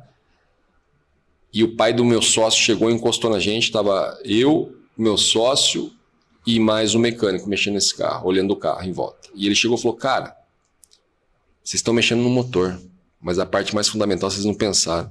Eu falei, o quê? Ele falou, o freio. Eu falei, mas como assim? Ele falou, para início de conversa, quantos anos você acha que o engenheiro demorou para chegar nesse padrão desse carro? Para vocês chegarem aqui em um mês e querer modificar tudo. Meu irmão, o motor, o freio acompanha esse motor que está no carro, vai frear. Agora vocês estão mexendo nisso e estão esquecendo do restante. Aí vocês vão mexer no freio, vocês estão esquecendo da suspensão, que não vai aguentar. Vocês estão esquecendo desse pneu que não é apropriado para a potência que vocês estão colocando, esse carro vai sair de lado. Aí eu falei, quando ele começou a falar isso, o meu sócio ainda começou a criticar ele. Falou, rapaz, você está, na verdade, colocando um defeito. E foi um start para mim, para eu falar, cara, eu tô fora desse ramo, velho. Eu vou sair fora disso aqui. Ele tem razão. Já rachou o carro no meio. E não vários. Sim.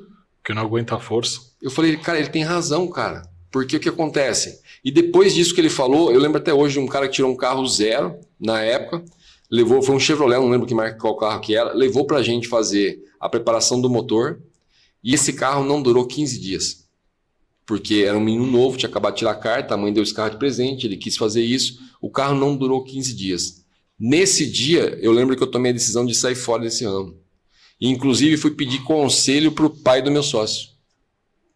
E ele chegou para mim, na época, eu lembro até hoje, ele tinha uma empresa que fabricava peças, e ele falou para mim assim, cara, a mesma coisa que eu acabei de falar para você agora, da questão de vender um churrasco nobre. Ele falou, para com isso e monte um posto de troca de embreagem, pastilha de freio e amortecedor. Aí você me pergunta por quê? Porque é o mais rápido de se fazer, entendeu? E você vai se especializar nessa área, seja especializado. Você vai montar um posto de troca e desse você abre franquia e assim por diante. Eu falei, beleza. Aí eu fui à frente. Falei, cara, eu vou montar o primeiro auto center de piso branco. Meu auto center foi o primeiro de piso branco que teve. Na época nem concessionário usava o piso branco. E coloquei lá. E foi a hora que realmente eu inovei, que foi essa empresa que eu falei para você. Eu era, na verdade, imaturo, na verdade, nessa época. Mas são dicas que você simplesmente... através de uma falha que a gente estava cometendo, ele me deu uma ideia, a qual eu consegui aperfeiçoar a ideia, melhorar, a ponto de fazer uma inovação. Você pode inovar, mas assim, inovar não, que eu digo assim, acrescentar, mas não mudar. Entendeu? Você está falando, eu estou escutando, e está vindo a minha memória toda, tudo que eu passei, né? Mas é um erro nosso, tá? A gente acha que sabe tudo e não estuda antes de abrir o negócio. Então, quando falam, eu quero empreender, você estudou o negócio? Com certeza. Estude, canse em estudar. Gaste mais tempo, gaste 1 ano estudando, 2. Se for necessário, gaste. Não tem o ponto que é para sempre, não tem o ponto, o melhor ponto, vou perder esse ponto e não, tem que ser agora. Cara, eu vejo até hoje. Por isso que abre tanta empresa e fecha, porque o cara não estuda. Depois ele abre a empresa, a primeira coisa que faz, entrou um dinheiro, vai lá e troca o carro. Cara, eu olho e falo, entrou dinheiro, guarda, porque um dia você vai precisar desse dinheiro. E aí não vai doer. Então, assim, é o básico do básico. Faz o básico bem feito. É o básico do básico. A gente fala, empreendedorismo, vou tirar uma dica, não sei o quê. Faz o básico. Faz o básico, vai dar certo. É bem por aí. É justamente. Quer ver um absurdo que até hoje, cara, a gente já está indo para 2025, isso acontece. O cara vai lá, ele vai abrir uma empresa, a qual ele vai investir 1 milhão. Ele investe 1 milhão na empresa, meio milhão vai só para estoque. E o cara esquece da publicidade, cara. Muito além que isso. O cara não deixa um fluxo de caixa.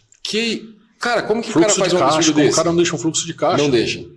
E você tenta convencer esse cara da publicidade do fluxo de caixa, ele não entra na cabeça dele, cara. Não entra, porque não sabe, mas assim, tem que ter fluxo de caixa, tem que ter dinheiro para publicidade. Cara, eu me peguei um momento sem dinheiro para publicidade. Tinha feito com 3, 4 agências e tal, não ia. Cara, eu peguei, comecei a estudar e falei, vou pagar um pouquinho aqui, vou começar a ver, parará.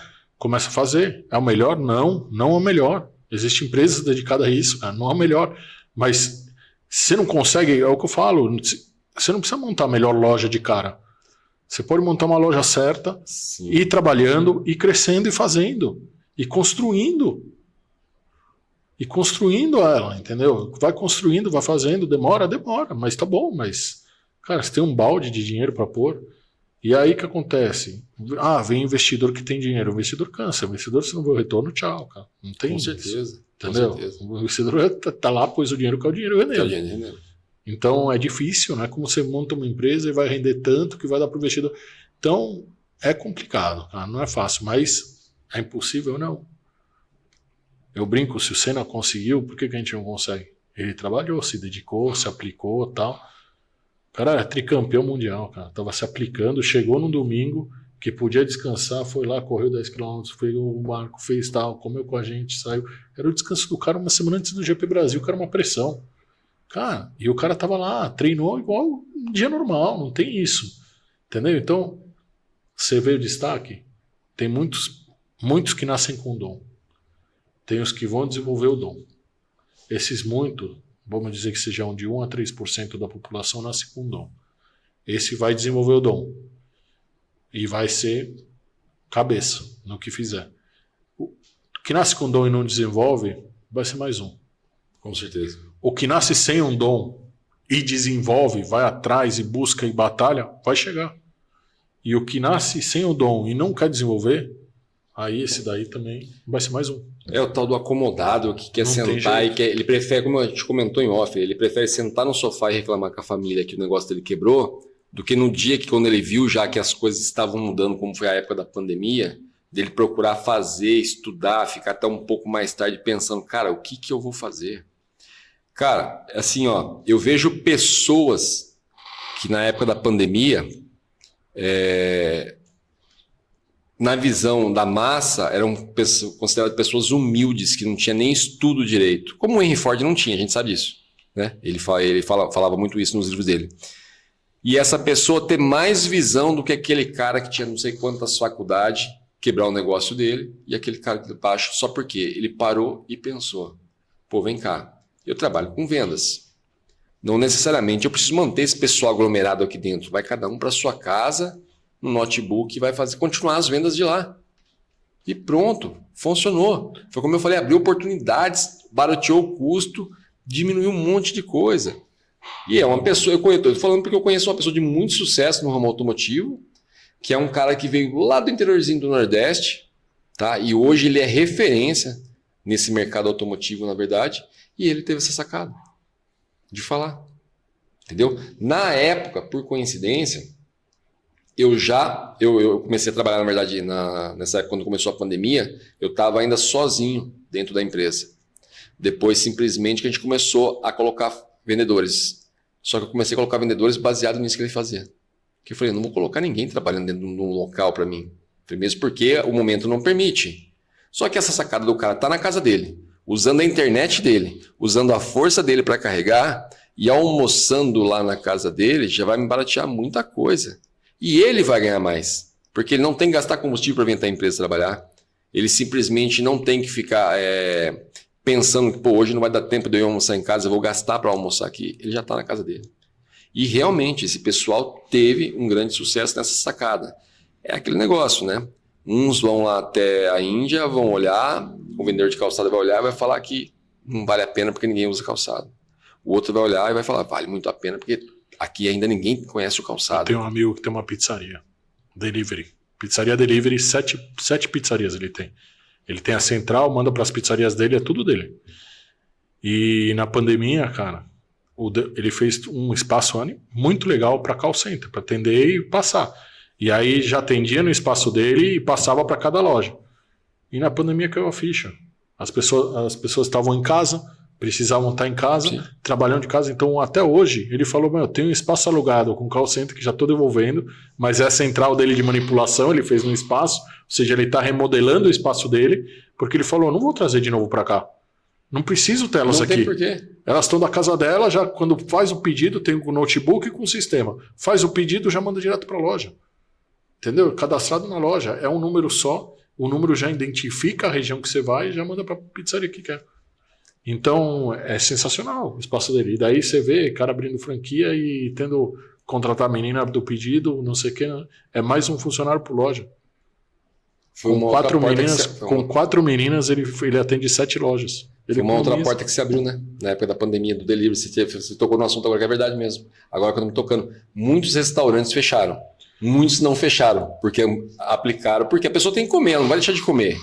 Os mercados que passaram a fazer entregas por aplicativo cresceram demais. Então o que eu falo, cara, é a visão. Para de chorar, não se concentra. É como a gente comentou em off, manter a fé e manter o foco, cara. Isso é bíblico, meu. Total. Isso é uma questão bíblica. Tipo assim, Pedro tinha que manter o foco em Jesus. Então ali a gente aprende sobre foco. Então se você manter o foco, não vem cá. Meu mercado é carnes, mas vamos lá. Está acontecendo isso. O que me atrapalha? O que eu posso fazer diferente?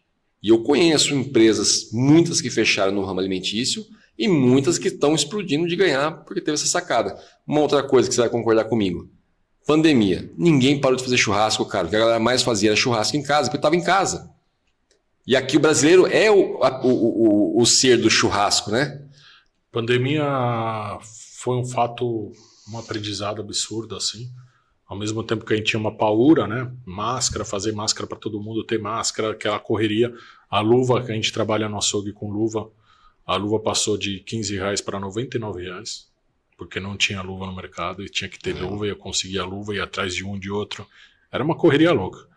Mas a loja passou a vender o dobro, de um dia para o outro. E meus fornecedores entregam em restaurante. Eu falei, eles vão parar de trazer carne. Daí eu liguei para eles, falei, o que vocês estão trazendo? Tal, tô vendendo muito, vamos trabalhar junto, tá bom, me ajuda, vamos. E chega uma hora, depois de uns 3 meses, 4 meses, acabou a carga deles. E eu falei, cara, traz, pelo amor de Deus, você vai ver que você vai precisar. E aí foi a fase que os restaurantes começaram a fazer delivery. E aí ele precisava ter carne. Eu falei, traz antes, porque vai precisar. Daí que os caras vão trazer, você vai ganhar um mercado grande. Ele ganhou um mercado com isso, o importador principal. E depois os outros já trouxeram, e aí como não faltou. Não faltou produto, que foi uma batalha para não faltar. Mas a grande busca nossa foi pós-pandemia. Quando acabar a galera fazendo churrasco, começa a sair, viajar e tal, e aí? E aí que a gente manteve, continuou crescendo. Então, foi uma batalha isso. Ali foi uma virada de chave, que a gente começou a trabalhar o WhatsApp de um jeito absurdo. E eu brinco, hoje é 32% das minhas vendas por WhatsApp. E a loja é física, tá? Mas e aí? Como é que faz? É um negócio bem diferente, assim. E tem muita coisa de mercado, assim, que você vê hoje... O nosso ramo ainda de alimentação, de carne, é mais difícil o cara comprar carne, a pessoa comprar carne pela internet. Existe, já tem cases grandes, não poucos, muito grandes, mas se você não abrir o olho para esse lado, você está ficando para trás. Então é um negócio que meu irmão bate todo ano. Ele fala, cara, e nosso site? E venda do site? E como eu vou fazer? Eu falo, cara, não dá para imprimir tempo. Porque você enxuta aquele negócio, você vai crescendo com o negócio, né? Não dá para crescer muita gente. Eu lembro na pandemia eu terminava, ia lançar as notas em casa, cara. Chegava em casa às 7, 8 horas, ficava até às 11 lançando nota. No outro dia, às 6:30 da manhã no açougue. E ficava lançando nota. Daí minha esposa me ajudou bastante. Ela falou, deixa eu lançar. Quando ela viu a quantidade, ficou louca. Falou, como é que assim? Tem que lançar. Vamos lançando. Então, o financeiro é tão importante quanto a venda. O financeiro é tão importante quanto a venda. Veja a força disso, hein? Às vezes você só quer vender, que é o carro-chefe, né? Vender. Sim. Se não vender, você não tem lucro. Mas você tem que acompanhar o financeiro. Se você não estudar o financeiro, isso que ninguém pensa, eu sou empreendedor, eu sou açougueiro. Quero abrir um açougue porque eu entendo de açougue. Tá bom. Você estudou financeiro? Não. Então estuda antes de abrir um açougue. Porque é o que a gente falou, tem que ter capital de giro, tem que ter dinheiro para propaganda, tem que ter dinheiro para os funcionários, tem que ter dinheiro para entrega, tem que ter dinheiro para produto. E não tem como evitar. Senão, ou faz a receita perfeitinho com toda a quantidade de ovo, farinha, isso, aquilo, ou esse bolo. O custo extra. Custo extra que vem. Sim. Pô, a gente teve um apagão aí um tempo atrás, eu perdi uma fortuna de dinheiro. Eu acredito. Se eu não tivesse um seguro bem feito, eu perdia muito mais. Porque não foi só o produto perecível que tinha seguro, mas foi também o maquinário que queimou. E aí, vai brigar. Entendeu? E maquinário é caro. E aí, se não tinha um seguro bem feito, com prova, com tudo bem feito, demorou para pagar, 2, 3 meses. Foi com o documento para lá, documento para cá, faz o documento, não sei o quê. Cara, mas... Sem falar que você tem que estar preparado, porque você não pode parar esses 2 meses que demora para te pagar. Não, tá com seu caixa preparado para resolver, tem que ter um caixa. E aí esperar. E depois esperar. Sim. Você tem que ir pro caixa, entendeu? Então, se não tem o caixa guardado, e aí? E é difícil chegar no caixa saudável, né? Para chegar lá e tal. Mas faz parte, é empreendedorismo. Então, eu falo do financeiro, porque assim, tem muita lei nova, né? Você não tem um contador bom, uma pessoa junto do lado, fazendo, estudando. Eu tive que aprender contabilidade. Documentação de contabilidade, entender, fazer. Porque se você não tem isso, você não vai... Às vezes o lucro está aí. O lucro está aí. Se o contador lançou errado, você não viu, passou, pagou imposto a mais, pagou errado, daí vem a multa, daí você vai vendo, e acontece 500 vezes, cara. Então, assim... Tem que olhar todos os pilares. Tem que olhar os pilares porque é importantíssimo isso daí para qualquer negócio. Cara, eu acho assim, engraçado que o pessoal, nem um basiquinho o pessoal tá querendo seguir. Eu acho que é só abrir a porta, eu vou ser açougueiro também, eu vou vender também, vou abrir uma boutique também, pronto, acabou. Não, cara. O cara nem um basiquinho. Eu lembro que eu conheci 2 sócios, eles tinham, na verdade, um auto center e eles estavam discutindo que iam fechar o auto center. E aí, não me chamaram para fazer uma consultoria, nada, só me pediram um conselho na hora que eles estavam conversando. E eles falaram, cara, a gente está pensando, a gente vai fechar isso aqui. Mas como assim, cara? Tem uma tradição aqui, isso, aquilo, né? E outra, existe um tempo que vocês estão no mercado já, por que fechar agora? Não, porque não está sobrando nada no caixa. Eu falei, não, como assim não está sobrando nada no caixa? Impossível. Eu falei, não vi vocês fazerem mudança absurda aqui até agora. Eu falei, eu vi que vocês investem em maquinário, mas não é absurdo. Não, mas não está sobrando nada. Eu falei, cara, vamos partir assim, para aquele bem Beabá. ABC, Beabá. Esse dinheiro da sociedade é dividido em quantos? Em 2, entre eu e ele. Eu falei, tá. E aonde que está o dinheiro que teria que estar no caixa? Ele falou, não, aí a gente investe quando precisa. Você falou, o erro está aí. Se vocês começassem dividindo em 3, que é o mais beabá, o mais besta possível de quem começa, que aquela tia, o Rick Chester, um grande cara empresário hoje, que dá palestras e palestras e palestras, fala sobre isso. Meu amigo, eu vendia água, tanto era para comprar água novamente, tanto era para eu guardar e tanto era que eu podia gastar. Aí os caras vão numa sociedade de 2 pessoas e acham que é só os 2. Esquece do resto, sobrou tanto, a gente pagou os funcionários, pagou tudo, sobrou tanto. Não, divide em 3, cara. A empresa teria um caixa, nunca faltaria, você estaria se inovando no mercado. Então, assim, tem muito aventureiro, né? E na verdade, assim, não é um problema ser aventureiro, porque eu acho que assim, no empreendedorismo você tem que ser louco mesmo. Tem horas que você tem que fazer loucura e entrar, mas tem que estudar para isso, cara. Eu uso meu pai me ensinou um outro mecanismo, tá? Divide em 3. Um é o sócio, um é caixa e o terceiro é para reinvestir em outro negócio, para o negócio prosperar e crescer mais. Quando você tem uma ideia e quer prosperar, você não vai gastar nem do caixa. Sim. É o terceiro que está lá. Então, é esse processo que a gente usa. Então, divide mais ainda. Para sobrar menos. Divide mais ainda. Na verdade, por isso que hoje existe os inteligentes têm o Prolabore, ao invés de tu falar, caraca, minha empresa deu 1 milhão, eu vou juntar, nossa, eu vou sair com tanto na mão.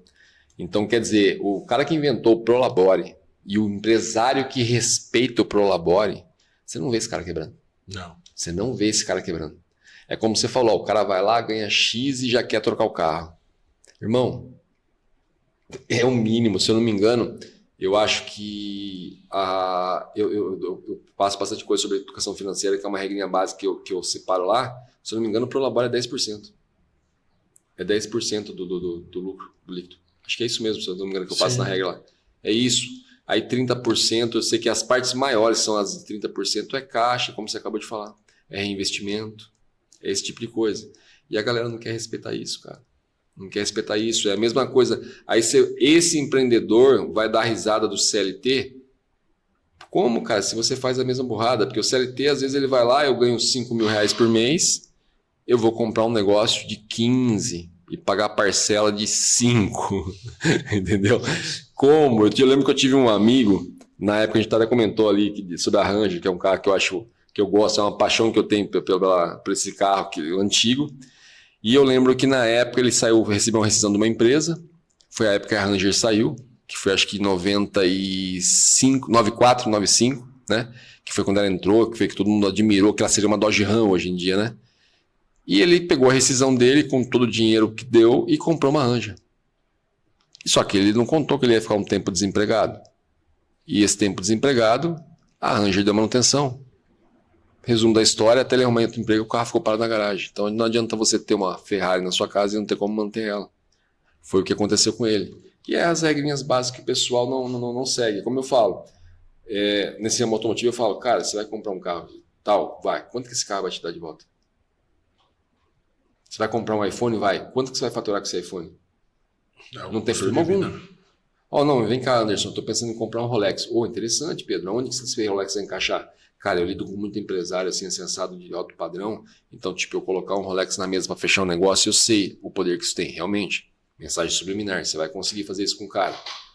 Como você falou, para você, não é importante hoje você comprar um carro top das galáxias, porque você não está mais nesse patamar. Você já está num patamar diferenciado, que você não precisa disso. Mas a gente sabe, aquele cara que quer comprar esse carro, como que esse carro vai te dar dinheiro de volta?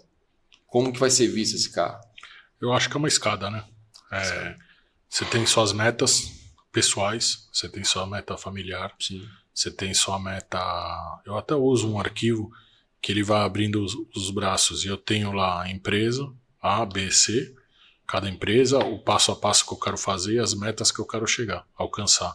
Daí eu tenho também a pessoal, tenho a filantrópica, tenho a família, e algumas outras. Assim, onde que eu quero chegar? A minha online, porque eu estou me lançando online, estou fazendo YouTube, estou bem no começo. Mas vai ser um negócio para frente, que eu vejo que é um caminho para frente que vai ajudar no meu negócio e vai ajudar. É muito Sim. legal entender esse mundo. Então, isso me ajuda a classificar onde eu quero chegar e como eu quero chegar. E olha que interessante, quando a gente trouxe a marca da Fazenda para a loja, eu coloquei lá que ia ser lançado em setembro de 2023. Setembro de 2023. E aí, em agosto de 2023, eu lancei a marca. Daí eu falei, cara, que legal, né, meu? Foi um mês antes do que eu pensava. Mas eu projetei durante o ano, isso eu tinha colocado um ano antes. Eu projetei como é que ia ser, tal, como é que ia ser o lançamento, o que eu tinha que fazer de merchandise, como é que eu ia fazer o merchandise, como é que eu ia fazer as coisas, como é que ia ser o lançamento, com quem que eu ia falar, quem que eu ia convidar, como é que ia ser feito. Cara, tudo, o logo, como ia embrulhar, como ia fazer, e tudo saiu como descritivo, porque você põe e vai alcançar. Então são detalhes que você vai, e quando você começa a fazer isso na sua vida, você vê que as coisas vão surgindo, as coisas vão aparecendo, e daí você fala, cara, tô tendo sorte. Que a sorte nada mais é que o resultado bem feito, trabalho feito. Com certeza. Então, assim, as coisas vão acontecendo. Agora, esse final de ano, a gente lançou 10 caixas premium na loja, com pernil de cordeiro uruguaio. Por que cordeiro uruguaio? Cordeiro uruguaio tem um sabor, pelas raças, tem um sabor mais suave. Então a gente deixou ele maturando 30 dias e defumou ele. A gente demorou 6 meses para chegar nessa combinação. Tá bom? E é uma caixa premium, com cutelinho pensado, tudo, presente. A gente lançou 10, anteontem, domingo eu lancei 10. Já tenho 4. E lancei ontem na internet, e com certeza, eu não peguei meu celular agora, mas eu acredito que até sexta-feira não tenha mais. Hoje aí tá numa quarta-feira, pessoal. Eu acredito. Então, é assim, e é exclusivo, é? E por que você quer fazer uma coisa exclusiva? Porque eu sei que quem vai comprar vai apreciar e vai ver a diferença desse produto. Então, assim, eu tenho sorte, eu ando com uns chefes de cozinha fenomenais, coisas incríveis. Tem me alimentado de coisas incríveis, produtos incríveis. Tenho buscado diferença nos produtos, muita diferença. E isso tem dado muito retorno, cara. Porque eu acredito, e eu vendo a verdade. Eu vendo isso. Eu acho caro. Mas, cara, é o produto que custa. Você desenvolver o produto, chegar no produto. Sabe quanto tempo a gente ficou atrás dessa caixa? 4 meses. O cara conseguir fazer, um artesão fazer a caixa. Eu acredito. E aí você fala, mas a caixa o cara joga fora, essa daí. Não vai jogar fora. Não joga. Uma caixa aveludada? Não joga. Você lembra das latas que vinham bonitas que nossos avós compravam? Quantas latas tem guardada? Pô. Cara, não então, joga. Assim, eu entendi, mas é uma caixa bem feita. Então, mas e não quero vender a caixa. A caixa custa caríssimo, mas não quero vender a caixa. Eu quero que o cara tenha na casa dele um negócio exclusivo. Sim. Cara, e é uma coisa que você imagina amanhã você tá numa casa... E vou te falar, só 9 pessoas vão ter, tá? Não é porque eu vou ficar com uma, porque uma já levou 2. Ele entendeu e levou uma pra ele e uma pro irmão. Então é isso. Cara, e amanhã essa caixa vai estar na casa daquele cliente que você pode estar passando ali e simplesmente vai ver a sua caixa ali e vai lembrar. É como a gente falou, das latas de biscoito, tudo que era diferenciado quando o pessoal tinha essa sacada da embalagem. Até tá rolando, acho que na internet, um comercial sobre o Rolex vendido numa sacolinha e o Rolex vendido na caixa. Chegou a ver? Uhum. É justamente o que você acabou de falar agora. Eu entendi. Cara, a hora que você falou, já na mesma hora eu já entendi a sacada. Eu falei, velho, isso é fenomenal. Eu falei, isso é perfeito. Uma coisa que eu ia perguntar agora que me despertou a curiosidade.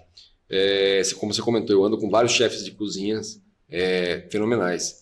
Cara, você tem a oportunidade, e como é essa oportunidade de ver o teu produto sendo preparado de várias maneiras por vários chefes de cozinha diferentes. Eu creio que você vai, como você mesmo falou, eu vou visitar meus clientes. Então provavelmente você vai e você é convidado a provar o teu produto preparado por cada chefe diferente. Isso deve ser uma experiência que assim, qualquer um tá sonhando lá do outro lado querendo. Cara, eu respeito demais. Qualquer profissão que o cara se dedicou e fez e foi atrás. Então, todos os documentários da Netflix eu assisto de comida e vejo lá fora e quero ir visitar aquele restaurante, quero visitar aquela pessoa, quero entender o processo dele e tal. Tem uma lista de 4 países que eu quero ir só pra ir comer. Tipo, ir naquele restaurante, sabe? Assim, conhecer o país, mas conhecer o restaurante. E é um aprendizado pra mim. Eu sento com o chefe e teve... O chefe Alexandre Raposo, super famoso, faz uns banquetes, uns eventos assim muito fechados, exclusivos. Cara, ele me chama para testar 4 tipos de corte para ver qual que ele vai escolher para servir. Então é um negócio assim, a gente vai atrás da pesquisa. Daí ele me liga e ele fala, o cordeiro eu preciso de tal gramatura porque é melhor. Você tem tal corte, você tem não sei o quê. Então ele me faz essa busca, me cria essa demanda de ir atrás de um produto diferenciado para ele. Vou atrás com o fornecedor e tudo. Então, assim, tem o Mazinho de Sorocaba, não sei se vocês conhecem o Mazinho Dudu. É excepcional. Propaganda dele. É excepcional. Um chefe assim, absurdo. E eu vejo o detalhe. Então, você chega na cozinha do cara, você vê as facas penduradas, você fala, cara, esse cara... Você sabe quanto investiu na faca. E o cara gosta disso. O cara gosta disso. Você vai num forno de uma cozinha, outro dia eu fui, o cara tinha 2 Josper na cozinha. Cada Josper é 150, 200 mil reais. E aí? O cara tinha 2 na cozinha dele, fazendo e cozinhando. Então, assim, você vê que dá valor, entendeu? Sim. E não é só pelo preço. É porque o cara, ele vive aquilo. O cara gosta daquilo. Mesmo o cara é um funcionário de carro, o cara vive o carro dele. Então, assim, é a vida dele. Então, e quando você vê ele cozinhando, fazendo, né, uns pratos que incríveis, assim, incríveis mesmo, fora de série, eu fico alucinado. Então, quando a gente desenvolve um produto, para mim, é uma obra-prima, uma arte, é uma degustação. Não é um negócio que você vai lá e compra na esquina. Não é um hambúrguer, entendeu? É uma hambúrguer, realmente e isso. mesmo hambúrguer, tem 500 maneiras de você fazer hambúrguer. Você vai nos Estados Unidos, você olha lá e fala, cara, esses caras são profissionais de hambúrguer. Sim. Você estava falando de fornecedor em franquia, tem um mercado nos Estados Unidos que todos os fornecedores deles têm que estar no máximo a 100 km, senão ele não abre o mercado. Não tem o produto. E é uma rede. E o cara conseguiu fazer assim. E todo mundo sabe que aquele mercado é mais caro. Mas não foi o único mercado que eu vi o hortifruti dele com espuminha de água, com aquela fumacinha de água para ficar sempre fresco. Então o cara buscou, entendeu? Foi atrás, tal. Tem cliente para isso? Tem cliente para isso. Tem cliente que quer. Ah, é a grande parcela de clientes? Não. Então você determina o produto que você quer. Você falou que muda a embalagem, muda a qualidade de produto. Pô, muda um monte de coisa. A barra de chocolate quando a gente era criança era grande, hoje é pequena. Cara, vai mudando e o preço vai mantendo. E o refrigerante vai diminuindo a lata e o preço vai. E, cara, você vai vendo e é assim, mas é o mercado deles. É justamente isso. É o mercado deles, não o nosso. O deles é assim. Tem concorrência. Entendeu? E daí você olha, tem marca de energético que é muito mais cara que outra. Com certeza. Essa questão da caixa premium, cara, é uma sacada que, tipo assim, você lançou uma Ferrari no mercado, né, cara? Porque é uma coisa que é exclusiva, poucas unidades, não é qualquer um que vai ter ela. Sim, tem um pessoal... É um estudo de marketing, né? Sim. Tem um pessoal que já fez com Wagyu, importou Wagyu do Japão e fez uma caixa, e fez com alguns outros cortes, alguns cortes premium, tal, selecionados na planta, tal. Mas desenvolver um produto único, não que dá para ir lá e comprar, tem que ser feito, né? Sim. Qual linha você vai usar para defumar? Qual especiaria você vai usar para temperar? Quanto tempo de maturação? A gente fez 15, 20 e 30 dias de maturação para ver qual que ia chegando melhor. E a gente viu que chegou, a gente fez 40 dias e viu que não era legal a maturação. Então, por isso que leva tempo. Então, é um desenvolvimento, é entender o seu cliente, o que ele gosta e tal. Se eu fizesse 100 caixas e ia vender a 100, acredito que não. Não. Porque da minha fatia de clientes, alguns vão entender que aquilo lá e eles querem aquilo lá. E outros não. E você Entendeu? não está E acho fazendo que para não. qualquer um. Você está fazendo para pessoa específica. Aquele cara... Para nós aqui é muito fácil entender tudo que você está falando. Para mim, pelo menos, muito fácil entender tudo que você está falando, Anderson. Ó, é a forma que foi feita a caixa. Tudo ali é uma obra de arte. É a forma que eu separei os produtos que iam estar na caixa, que eu selecionei com estudo, tudo. Quer dizer, é como eu acabei de falar, você colocou uma Ferrari, poucas unidades. Sim. Mas para aquele cliente que realmente sabe o valor de tudo isso. É como comprar um quadro, cara. Eu posso chegar e ver um rabisco. Você que entende de arte vai chegar simplesmente e vai ver uma obra de arte. Você é admirador disso. Então, assim, eu acho uma sacada fenomenal, cara. Fenomenal mesmo nessa parte aí. Uma coisa que eu ia te perguntar, você já deu conta de comer em todos os seus clientes que trabalham como chefes de cozinha? Já de prestigiar todos eles nesse tempo de mercado? Ah, mas os restaurantes que eu atendo, sim. Os que você atende, deu conta, Sim, já deu conta de... Todos. Agora, todos que eu quero ir, não. Tem um argentino, Francis Malma, não comi ainda com ele. Já me ofereceram, vou ter que ir lá. Tem um outro argentino, Troque. Tem os irmãos Peterson, trio argentino, tá? São lugares que a sua empresa fornece também. Não, são argentinos do mundo que eu quero conhecer, assim, bem do churrasco e tal. Das minhas empresas, a que eu atendo, o mais conhecido do Brasil, eu acho que é o Bolinha, conhecido pela feijoada. Eu faço todo o filé mignon para ele porcionado. Sim. Eu atendo ele. E depois as outras são todas meias locais, assim, sabe? Tem algumas em São Paulo, tudo São Paulo e Alphaville. Sim. Mas sim, a gente desenvolve. Tem produto que a gente desenvolve com o chefe. Ele pergunta, manda ir lá fazer. A gente fez agora 11 anos do restaurante Piemontese, que fica em Alphaville, um italiano. E ele queria fazer uma hamburgada na parrilha de aniversário. Eu levei a parrilha, ele fez a hamburgada. A gente desenvolveu um blend para esse dia. Foi bem legal, sim. Então, dos que eu atendo, eu como em todos. Eu faço questão ainda de comer e conhecer o Bolinha, principalmente. O Bolinha, eu fui lá, eu já conhecia a feijoada. Mas eu pedi para visitar a cozinha antes de atender ele. Entender a cozinha dele. Para ver o que eu podia ajudar, porque às vezes não vale a pena. Às vezes vale a pena. Porque o que eu entendo? Na parte já financeira do negócio. Sim. Vai custar mais caro comprar comigo que no mercado? Vai custar mais caro. Mas a agilidade que eu dou, o volume que eu dou para ele e a agilidade de menos pessoas na cozinha preparando o produto que não são especialistas, acaba rendendo mais para ele. Acaba sendo mais barato. E a qualidade? A qualidade e garantia, né? O cara não vai ter reclamação, não teve uma reclamação. Atendo faz 1 ano e meio, não teve uma reclamação. Pois é. Cara, essa questão, como você falou da reclamação agora, é uma outra coisa que eu quero tocar no assunto, que o pessoal fala da noite pro dia, não é? Esse processo de chegar a ponto de não ter uma reclamação do seu produto é um processo de anos, cara, de estudo. E que pode ter, tá? Que pode ter, sim, pode sim, ter, sim, porque, sim. Vamos lá, lembrando, o processo da boutique. Você pega do frigorífico, vem embalado a vácuo. Passou do transporte, terceirizado, chegou lá.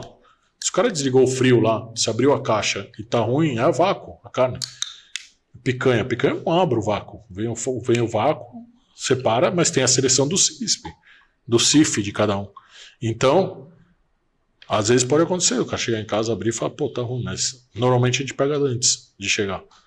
São muito poucas, mínimas, eu diria, pela quantidade de venda, mínimas reclamações e pontuais. E a gente atende, entende, fala com o cliente, eu ligo para o cliente, Sim. Eu falo com o cliente. É fundamental isso, né? E dou atendimento, eu e meu irmão, a gente fala com o cliente e dá o atendimento. Cansei de trocar carne, cansei, né? Quando dá essas coisas, eu mando carne nova para ele. Não tem papo. Porque a gente não trabalha, não é isso, cara. Não é nosso trabalho.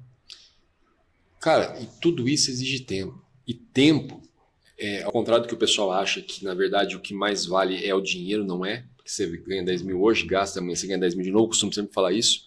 O que vale é o tempo. Olha o tempo, na verdade, que, como você falou, parado, estudando, olhando, observando, juntando uma equipe, para lá a gente precisa de tal coisa, precisa de tal maquinário, isso, aquilo, tudo isso leva tempo. Se isso não vir na ponta do lápis para o bom entendedor e ele entender e falar, caramba, o produto do Pedro vale até mais do que isso. Porque, na verdade, o gostoso é aquele cliente que olha, compra, sabe que o preço é diferenciado, mas fala, vale até mais do que isso. Entendeu? Muitas vezes eu falo isso porque muitas vezes eu já recebi elogio de cliente, do cliente comprar comigo e falar, cara, a sua peça vale mais do que isso simplesmente só pelo atendimento.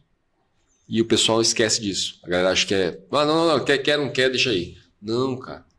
Conversa. E aquele cliente que você não vende para ele naquele dia, mas você perde com ele pelo menos 2 horas ele conversando. Para mim, ele não é prejuízo. Nessas 2 horas. É um negócio.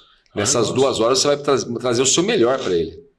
Aquele cliente que você foi tentar fechar um negócio e de a primeira instante ele não comprou com você e hoje é teu melhor cliente. Você tem muitos desses, deve ter. Eu tenho umas 2 ou 3 histórias que eu lembrei agora, você falando isso. E o que eu vou falar aqui? Temos tempo, né? Não, temos tempo. Eu tô... Então, assim, a Dona Rita é uma senhora de 70 e poucos anos, já compra com a gente há 8 anos, vegana. Só que foi no médico e pediu para comer ferro. Então ela queria uma carne bem limpinha, tal. A Dona Rita, imagina, o nome da minha mãe, nunca vou esquecer o nome dela. E uma fofa. Vem com a filha, as 2 veganas, compra um pouquinho de carne para comer assim, gostam da carne e tal. E foram lá pela qualidade, porque ouviram falar que tinha muita qualidade. Então foi bem legal. Depois eu tive uma mãe que levava o peixinho, um pedaço da carne do assim, Sim. limpinho para os filhos, criança comerem. E aí um dia ela estava perto do mercado e não ia chegar na loja, e comprou no mercado e pediu o peixinho limpo e foi lá e limparam. E ela foi lá, levou para as crianças e a filha de 3 anos falou, mamãe, essa carne não tá igual. Daí ela falou, não sabe o que tá falando. Daí foi na loja, comprou, me contou a história, eu falei, eles percebem. Ela falou, né, Eu acho que percebe. Foi lá, comeu, essa carne é boa, mãe. Ela foi e comprou de novo no mercado, porque ela não acreditava. E a filha falou, essa carne não é boa. Daí ela falou, eles sabem a carne que comem. Eu falei, sabe, sente o gosto, para pra comer, come devagar. A gente que come apressado e come qualquer coisa. Mete tempero e vai embora. Então, assim, esses 2 casos eu me lembro, assim, muito, muito bem, cara. Muito, muito bem, assim, de marcar. ser diferente, de marcar a diferença e tal. Preço, o pessoal discute. Eu não posso fazer nada, eu tenho minha tabela de preço, eu tenho que pagar as contas, valor. O preço assim. A Carnes do Sul foi fundada em 3 pilares. Eu gosto muito de falar isso. O primeiro pilar, tem um produto de qualidade. O segundo pilar, tem um atendimento diferenciado, você entra na loja atendida, tá? Não é mais um. Terceiro, é tipo boutique mesmo. Sim. Terceiro pilar, ter preço justo pro produto que é. Então, assim, você não vai comprar uma picanha boa por R$80 hoje no mercado. O quilo. Nunca. Eu ia até, não vai achar. Eu ia perguntar para você. Não tá esse preço a minha também, mas eu tô falando assim. Então não adianta eu pôr uma picanha R$80 que o cara vai falar, não é boa, não tem jeito. E mesmo que não acha no mercado por isso. Não. Entendeu? Então às vezes eu vejo umas promoções no mercado. Você tá comprando, acho que nem a 100 mais, eu pedi a 100 esse preço. Então, mas tem uns produtos bem qualidade.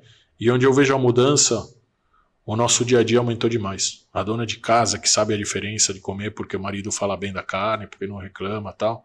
A criança não reclama. Esses daí estão comprando mais. Cara. E é o cliente mais fiel. Mais o churrasco, o cara gosta de ir no açougue, compra bastante. É um movimento grande, sempre foi. E acaba indo buscar em outros lugares outros conhecimentos e traz e reclama do outro lugar. Eu falo, mas por que você foi? Não, acredito que você tem que ir conhecer, vai lá mesmo, tal. Mas, cara, quando o cara conhece, fica cliente fiel. Essa questão é uma questão que eu acho que a gente até chegou a tocar nesse assunto do lado de fora ali em off, mas é uma questão assim que vale como dica para aqueles que vão ver aí o programa, que estão assistindo o programa, que é o seguinte: você nem precisava, né, cara? Tá preocupado com aquela mãe que tá dando a carne com a criança do jeito que ela gosta. Só que você até hoje, eu digo assim, não precisava por quê? Na verdade, já teve um crescimento a qual você não precisava isso, que é aquela mesma coisa que eu falei para você. Eu não precisava estar vendendo na minha empresa, mas eu gosto de lidar com o meu cliente, eu gosto de conversar, eu gosto de entender qual que é a carência dele, entendeu? Eu gosto de dar uma atenção e fazer algo diferenciado para ele. Então, assim, isso, na verdade, eu estou falando isso para quê? Para reforçar o quanto isso é importante. Porque tem aquele cara que já começou a ganhar dinheiro e fala, não, meu funcionário atende lá, deixa lá que o funcionário resolve lá. Não, cara. É aquele lance que você falou, Anderson, eu pego o telefone e ligo. Eu converso com o meu cliente. Aquela tia que veio ali comprar a carne para a filha dela, que está acostumada com aquele gosto, simplesmente com a forma que a minha carne fica preparada para ela, eu me preocupo com ela. Como a tiazinha que você acabou de falar, ela gostava da carne assim. É uma senhora simples.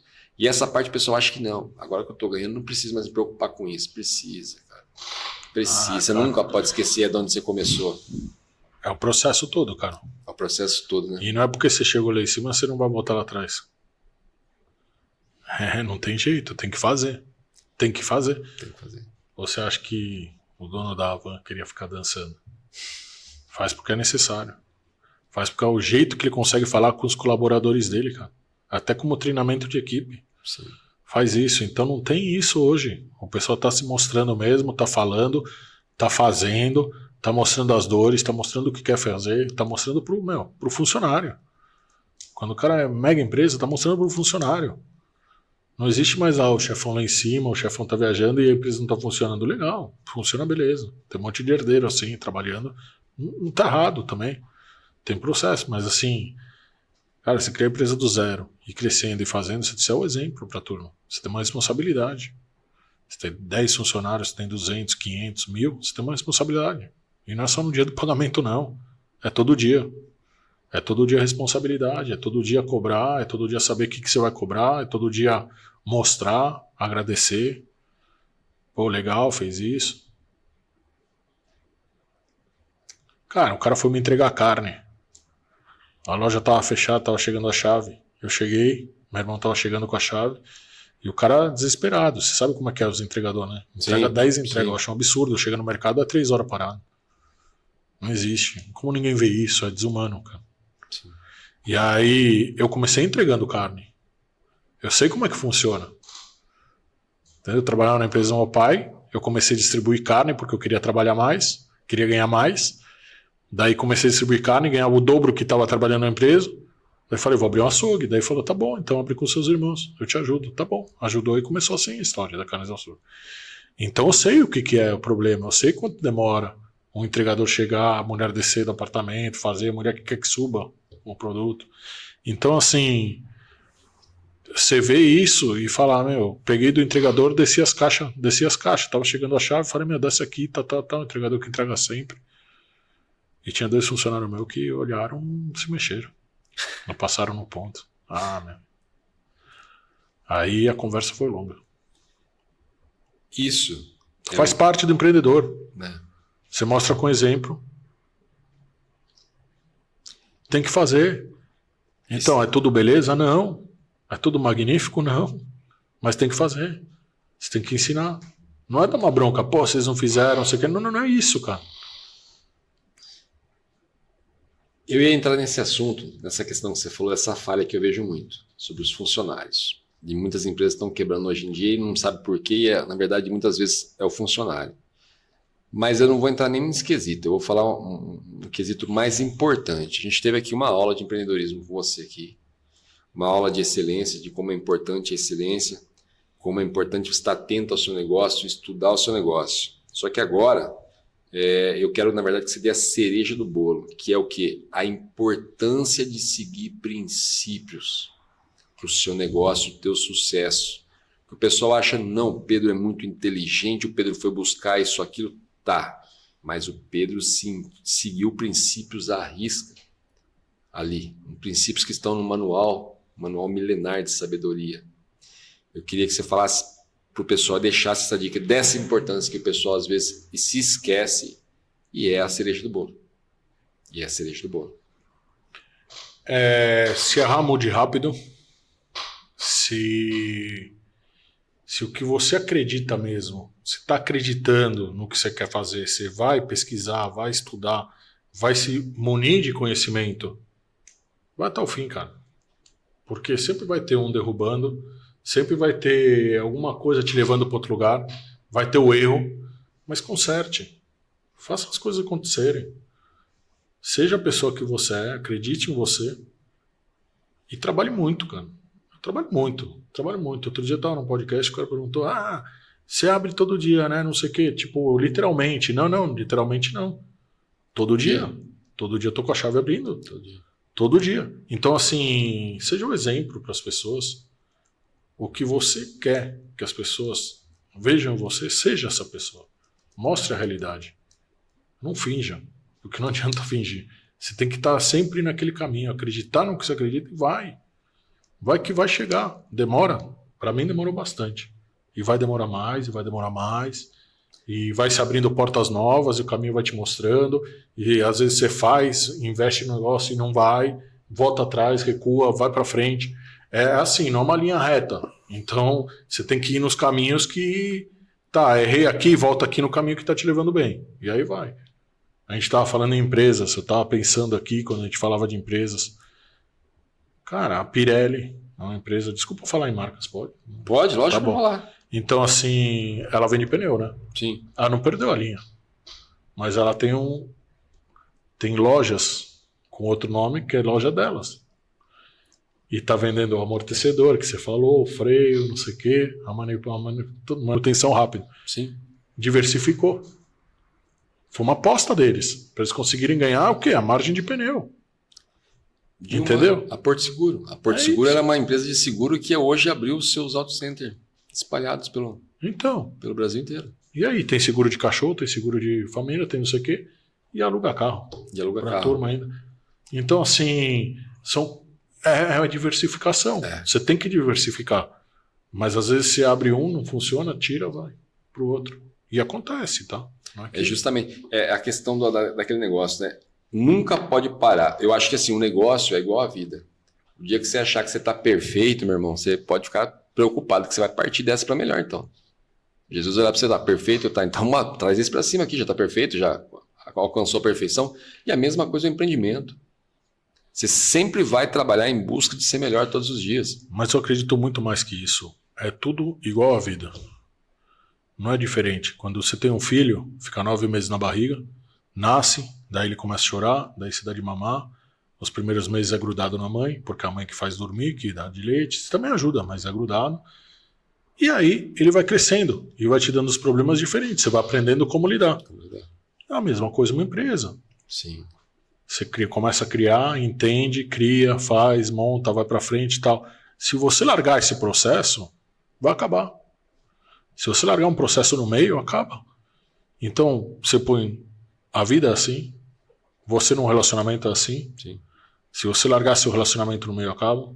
Se você... Tudo assim, a empresa, tudo. Então não dá, você tem que manter uma sequência. É bem interessante como tudo liga, né, cara? Tudo é ligado. Você fala assim, não, no meu casamento eu sou desse jeito. Mas você tem sócios lá, seus irmãos. Você tem mais um casamento lá dentro. Sim. Mais uma relação. Sim. Você tem que tratar a sociedade como um casamento. E o seu irmão precisa confiar em você, como tua esposa confia. Você precisa confiar nele, como você confia na tua esposa e assim por diante. Sim. E aí vem os filhos lá dentro desse casamento. Eu sempre costumo dizer isso. Esse dia a gente estava conversando aqui, eu falei, cara, aqui a gente tem a gente montou um negócio a qual pode se considerar uma relação. Eu tenho que confiar em vocês, vocês têm que confiar em mim e assim por diante. Cada um no seu papel. E você entra naquela história que tem o marido, aí tem a esposa, tem os filhos, é como eu falei, tudo é ligado uma coisa à outra. Você constrói uma empresa com um sócio. O sócio falece, chega a falecer. Os filhos assumem. Se ele não criar a família como você pensa que cria, sim, já é um problema. É normal. Se tiver da mesma linha que você alinhado, já é um problema. Se você não deixar resolvido com o sócio, o como vai ser, se um chegar a faltar, já é um problema. Você tem que pensar isso antes, é uma obrigação. Entendeu? Eu vou assumir uma empresa. Tá, e aí? Vai assumir o quê? Vamos fechar a empresa na hora que acontecer? Um sócio compra do outro, que eu já vi acontecer muitas vezes. Não. Como é que funciona? É tudo contrato. Senão, desanda. Desanda é que a gente comentou em off ali. Tem que ter o contrato em tudo. Aquele negócio que amanhã não tem nem o que falar, não perde nem amizade. Não. Nada. Tá aqui, ó. O contrato foi feito, pronto, acabou. Pedro, eu esticaria isso aqui mais umas 5, 6 horas brincando, cara, porque assim, tô aprendendo, tô olhando aqui e aquela história, você nunca tá num patamar a ponto que você não possa aprender. Você só falando ali, a hora que você falou a sacada da caixa, eu falei, cara, eu entendi lá na frente o que simplesmente ele fez e foi perfeito pro produto que você tem, com certeza. Eu entendo a nobreza do que você fez ali. E então, pô, esticaria aqui até então... tempo que desse aqui para ficar extraindo de você cada vez mais. Espero que não seja a primeira vez, a última vez que você veio aqui, que seja a primeira de muitas. Já está convidado para voltar, dar mais dicas para a gente nessa questão de empreendedorismo, persistência, porque, cara, para estar tanto tempo no mercado existe muita persistência aí. É como você falou, é um negócio que amanhã seus filhos vão estar, seus netos vão estar e assim por diante. Né? É aquela questão que todo mundo sente prazer em fazer. Então, que seja a primeira de muitas vezes aqui. Sinta-se convidado para voltar. Cara, tem Instagram. Passa para a gente o Instagram, para a galera que vai estar assistindo aí o Instagram da empresa sua. Passa para a gente os endereços que tiver aí, pessoal. Procurar lá, olhar e conhecer a qualidade. Fique à vontade. Primeiramente, quero agradecer. Voltarei sim. Gostei do caminho. Vim relaxando. Tranquilo. Mas é sempre uma boa falar, uma oportunidade e chegar em alguém que está empreendendo, que queira empreender e ver tudo isso. Poder falar um pouco da nossa experiência e acredito muito nisso. Poder inspirar as pessoas. Eu gosto disso. E, bom, vamos lá para as redes sociais. @PedroLarriera. Tá? É minha rede social, Instagram. Tem o YouTube, tem LinkedIn, tem tudo isso aí, TikTok, tudo. E @Carnes da Usur é o da loja. Também um Instagram bem ativo, funciona bastante, dicas, receitas, coisas em geral assim, a gente vai dando sempre. Vai falando bastante com o público, acredito muito nisso. E é isso aí, agradecer mesmo. Cara, essa parte das receitas que você acabou de falar aí, eu acho que tem uma outra sacada fenomenal, cara. Fenomenal, fenomenal. O lance de você falar, meu pai preparava a carne e mandava ali junto a verdura para... Cara, é uma sacada assim, é mais do que vender, é servir, né? Meu pai tinha um açougue em 86, cara. E ele tinha um fichário feito na época. E o fichário dava receita. Ele comprava carne e ele dava receita. O pessoal colecionava. E estamos falando em 86, hoje estamos falando em 26, 40 anos depois e o pessoal ainda quer, cara. Mas foi o que eu acabei de falar. As coisas estão voltando. O barbeiro está voltando, o açougueiro está voltando. Tá voltando. Entendeu? Essas coisas estão voltando e voltando com força, porque são as coisas que criaram raízes que por um momento, em uma fase, em uma geração, não foram nem esquecidas. Foram assim, olhadas diferente e acabaram não dando valor. Se empolgaram com o novo e olharam para não, o novo não é tão bom como a cultura do antigo. Eu não sei se você escuta isso, mas eu escuto muito. Antigamente era mais fácil. Não sei se era mais fácil. Da época era assim. Hoje é diferente. Então eu acredito muito no você buscar a diferença. Hoje você tem mais informação e você é obrigado a agir melhor formatado. Ou seja, não tenho dúvida disso, mas mudou, não dá mais para ser aquilo. Com certeza, é isso mesmo. Pedro, obrigado. Uma honra, meu irmão. Obrigado mesmo. A honra foi toda minha. Um show aqui de empreendedorismo, persistência, show mesmo. Seja convidado para voltar mais vezes. Galera, paz e prosperidade a todos. Diante do trono, Senhor, quero levar meu sacrifício de louvor, as minhas mãos levantar.